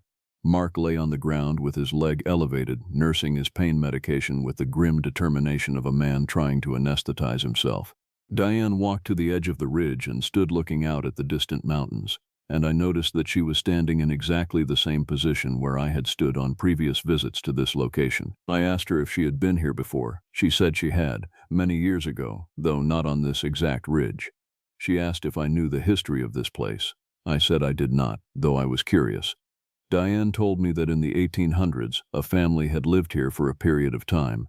They had built a cabin and attempted to farm the steep terrain, which was futile. After a series of misfortunes, the family had abandoned the location. Diane said that according to local stories, terrible things had happened in that cabin. People would visit and disappear. Travelers passing through the mountains would camp nearby and wake in the morning altered, changed in ways they could not describe. Some of them never recovered their full minds afterward. I asked Diane where she had heard these stories. She said her grandmother had told her, and her grandmother had heard them from her grandmother. The stories had been passed down through generations of Appalachian families, and while most people dismissed them as folklore and superstition, Diane's family had taken them seriously. I asked her why. Diane looked at me for a long moment before answering. She said that her family had learned to take the old stories seriously because they were not stories at all. They were records. They were warnings. She said that the nightmares were real, that they had always been real, and that they were drawn to places where people had suffered, where violence and despair had soaked into the land itself. I did not know how to respond to this. I wanted to dismiss it, to explain that stories evolved over time and became distorted, that the human mind naturally sought patterns and meaning in random events. But I found I could not speak these things aloud. Instead, I asked Diane if she thought the nightmares were actually responsible for the disappearances, or if people simply became lost in the mountains and local legend had provided an explanation for their absence. Diane smiled again, that same grim smile I had seen 2 nights before. She said, "Does it matter, Jason? Does it matter whether the curse is real or whether people believe it is real? In these mountains, belief is as dangerous as anything tangible. Belief will kill you just as dead as a bullet." She returned to camp and began preparing dinner. I stood alone at the edge of the ridge as the light faded from the sky, looking out at mountains that suddenly seemed infinitely hostile. That night I did not sleep. I lay in my tent and listened to the sounds of the forest around us. The darkness was complete and absolute. There was no moon, and clouds had moved in to obscure the stars. The darkness was so profound that it seemed to erase the concept of direction and distance. The hoofbeats began around 10 o'clock, and this time they were unmistakable from the start. They were not distant, they were not circling, they were coming directly toward our camp, growing louder and more thunderous with each moment. The ground seemed to vibrate with the rhythm of them. I emerged from my tent and saw the others doing the same. Rebecca screamed, though I do not know what she saw. Paul had his knife in both hands, held across his body in a defensive posture. Mark was scrambling to his feet despite his injured ankle. Cynthia was making a sound, a low continuous moan that I realized was a prayer. Diane stood perfectly still, her face blank, her eyes closed. The hoofbeats reached the edge of our camp and then stopped abruptly. The silence that followed was more terrifying than any sound could have been. We stood in complete darkness, unable to see anything beyond the immediate area of our extinguished fire, listening to a silence so complete it seemed to have weight. Then Mark screamed. He was screaming and pointing toward the southern edge of the camp. And when I shone my flashlight in that direction, I saw something that I have spent the years since then trying to rationalize away. There was a horse standing at the edge of our camp. It was roughly the size of a normal horse, but there was something profoundly wrong about its proportions. Its legs were too long, its body too narrow, and its neck extended upward at an angle that no living animal could achieve. Its head was turned toward us, and where its eyes should have been, there were only hollow sockets filled with a darkness that seemed to swallow the light of my flashlight. But the worst part was not its appearance. The worst part was that it seemed to be looking at Mark specifically, as if it had selected him from our group, as if it had claimed him for some purpose I could not comprehend. The creature did not move. It simply stood at the edge of our camp, its skeletal form silhouetted against what little starlight penetrated the clouds, and it stared at Mark with empty eye sockets that were somehow full of hungry intention. I have no explanation for what happened next. I remember shouting, and I remember grabbing Mark and pulling him toward the center of our camp, toward the fire. I remember Paul striking at the creature with his knife, and I remember the blade passing through the air where the creature had been standing without making any contact. I remember the hoofbeats resuming, growing fainter as they moved away from our camp and higher up the ridge. By the time I had registered that the creature was gone, Mark had collapsed. Rebecca was trying to revive him, checking his pulse, listening for his breathing. Cynthia had begun hyperventilating. Paul was staring at the knife in his hand as if it had betrayed him. Diane was still standing in the same position, her eyes still closed, still smiling that terrible knowing smile. Mark's pulse was there, faint and rapid. His breathing was shallow but present. He was alive, but he was not conscious. He would not wake up. We made the decision to descend immediately. It was mad to attempt hiking in complete darkness on terrain we could barely navigate in daylight, but staying on that ridge felt like choosing death. We gathered our most essential supplies and began moving down the mountain, using flashlights to find our way along the trail. Diane led the descent, which surprised me because she was the oldest among us, and I would have expected her to be the slowest. But she moved down that mountain with the confidence of someone who had walked this path many times before, in many different lives. I supported Mark between myself and Rebecca, with Rebecca on his other side. His feet moved, but he was not conscious. He was being carried as much as he was walking. Paul followed behind us, the knife still in his hand, occasionally turning to look back over his shoulder, as if he expected the creature to follow us down the mountain. It took us most of the night to descend 3,000 feet of elevation. By the time we reached the lower elevations where the trees became dense and the trail widened, the first light of dawn was breaking through the forest. We were all exhausted beyond any capacity I had ever experienced. We found a small ranger station on the outskirts of Harlan County, Kentucky. I identified myself and explained that we had a medical emergency. The rangers there called an ambulance, and within an hour, Mark was being transported to a hospital in London, Kentucky. He regained consciousness in the hospital, but only partially. The doctors ran numerous tests, MRI, CT scan, neurological exams, blood work. They found nothing wrong with him. His brain showed no abnormalities. His vital signs were normal. But Mark did not return to himself. He remained in the hospital for 2 weeks, then was transferred to a specialized facility in Louisville. Over the following months, his family attempted various treatments. Psychiatrists, neurologists, alternative medicine practitioners. Nothing helped. Mark had suffered what the doctors called an acute dissociative episode, but the cause was unknown and the treatment was ineffective. The rest of us returned to the hospital in Harlan and gave statements to the rangers and to the local sheriff. I explained that we had gotten lost, that Mark had slipped on loose rock and hit his head, that he had been unconscious since the accident. The story was thin and contained obvious inconsistencies, but none of us contradicted it, and Cynthia's position as a retired educator gave the group a veneer of respectability that apparently satisfied the authorities. Rebecca did not write the magazine article she had planned. She returned to her photography work, but never again accepted assignments that involved the wilderness. I saw her a year after the expedition, and when I asked her about it, she said she had simply lost her interest in nature photography. That was not the truth. The truth was that she was afraid to return to those mountains, and the mountains we could see from the city made her uncomfortable. Paul moved away. I do not know where he went or what he did afterward. I heard through mutual acquaintances that he had purchased a small house in Arizona, in the desert, as far from mountains and forests as he could get. Cynthia continued her life in the city, but her friends mentioned that she had become withdrawn and anxious. She quit the volunteer reading program at the local library. She stopped attending book club. Within 3 years of the expedition, she had suffered a stroke. She recovered most of her physical capabilities, but she was never quite the same afterward. Diane disappeared from the community about 6 months after our descent from the ridge. Her house was sold, and a real estate agent handled the transaction. I never saw her again, though I have had dreams about her, dreams in which she is smiling that terrible smile and walking deeper into the mountains, drawn by a sound that only she can hear. As for me, I have continued to work in the Appalachian Mountains, and I have continued to guide hikers along carefully selected and heavily traveled trails. I have read extensively about the folklore of this region, and I have become obsessed with understanding the phenomenon we experienced. There is a particular genre of Appalachian folk belief that describes the nightmares as creatures that prey on a specific type of person. They seek out those who are isolated, who are far from community and support, who have allowed themselves to become vulnerable through journey or hardship. The folklore suggests that the nightmares do not kill their victims outright. Instead, they steal something essential, some component of consciousness or identity or will. This is what I believed happened to Mark. Something was taken from him on that ridge, taken by the creature with the empty eye sockets and the skeletal frame.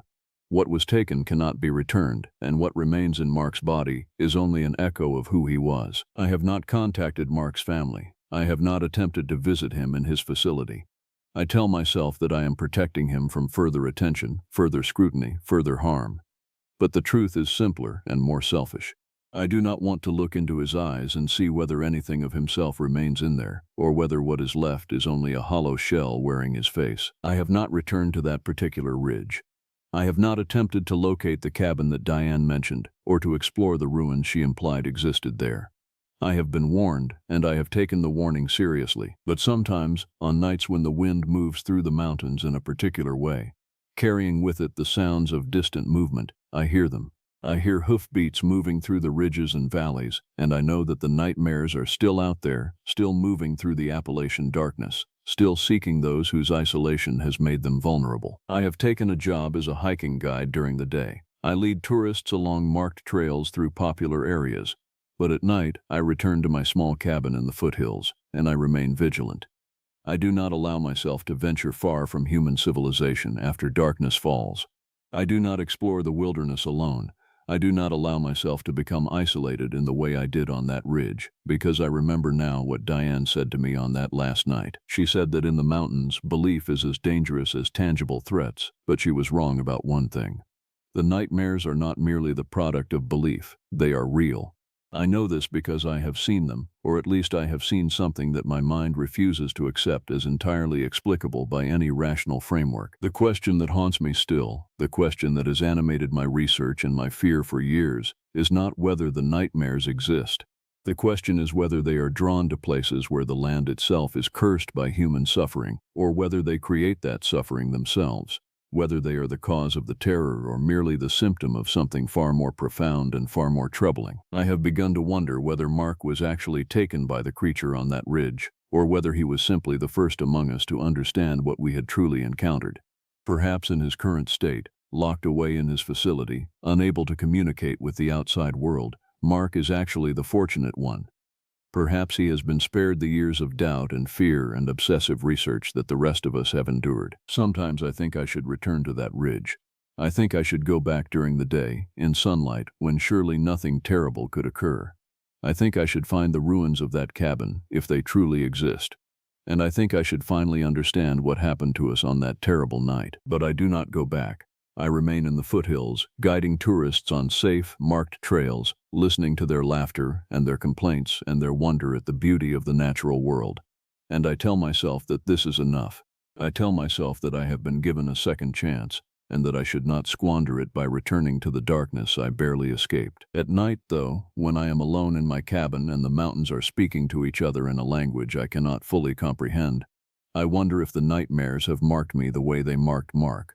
I wonder if my reluctance to return to that ridge is a choice I am making, or whether it is a compulsion, an invisible rope placed around my soul by creatures that move through the darkness on hooves that strike stone and earth with rhythms that echo through time itself. I do not know the answer.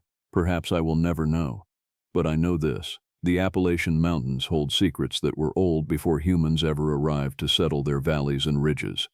The stories we tell about creatures like the nightmares are not mere folklore. They are records of encounters with something that transcends our ability to fully understand or explain. And now I know that these mountains are not empty at night. They are inhabited by presences that watch from the darkness, waiting for travelers to venture too far from safety, waiting for isolation to make humans vulnerable. I know this because I have heard the hoofbeats. I know this because I have felt the hunger in empty eye sockets. I know this because Mark is gone, his consciousness stolen away, and I am left here to tell a story that no one fully believes. And that perhaps is the true cruelty of what happened to us on that ridge. The nightmares did not need to take all of us. They only needed to take one, to demonstrate that what we had encountered was real, and then to leave the rest of us to live with the knowledge that we have no way to prove it. The weight of that knowledge grows heavier with each passing year, and I sometimes wonder if the nightmares did not actually take something from me as well on that ridge. I wonder if they took my capacity to truly rest, to feel safe, to exist comfortably within the rational world that most humans inhabit. If they did, then perhaps I am already halfway to wherever Mark has gone, already halfway to that state of disconnection from everything that anchors a person to sanity and safety. The mountains are patient, and I am beginning to understand that they will not leave me alone. One day, I suspect, I will return to that ridge, not because I choose to, but because something calling from the darkness will eventually become too loud to resist. And then, perhaps, I will finally understand the complete truth about the nightmares, and about what they truly want from the people who venture into these ancient mountains, seeking solitude and natural beauty. I hope that when that day comes, I will have the strength to survive it, but I doubt very much that I will.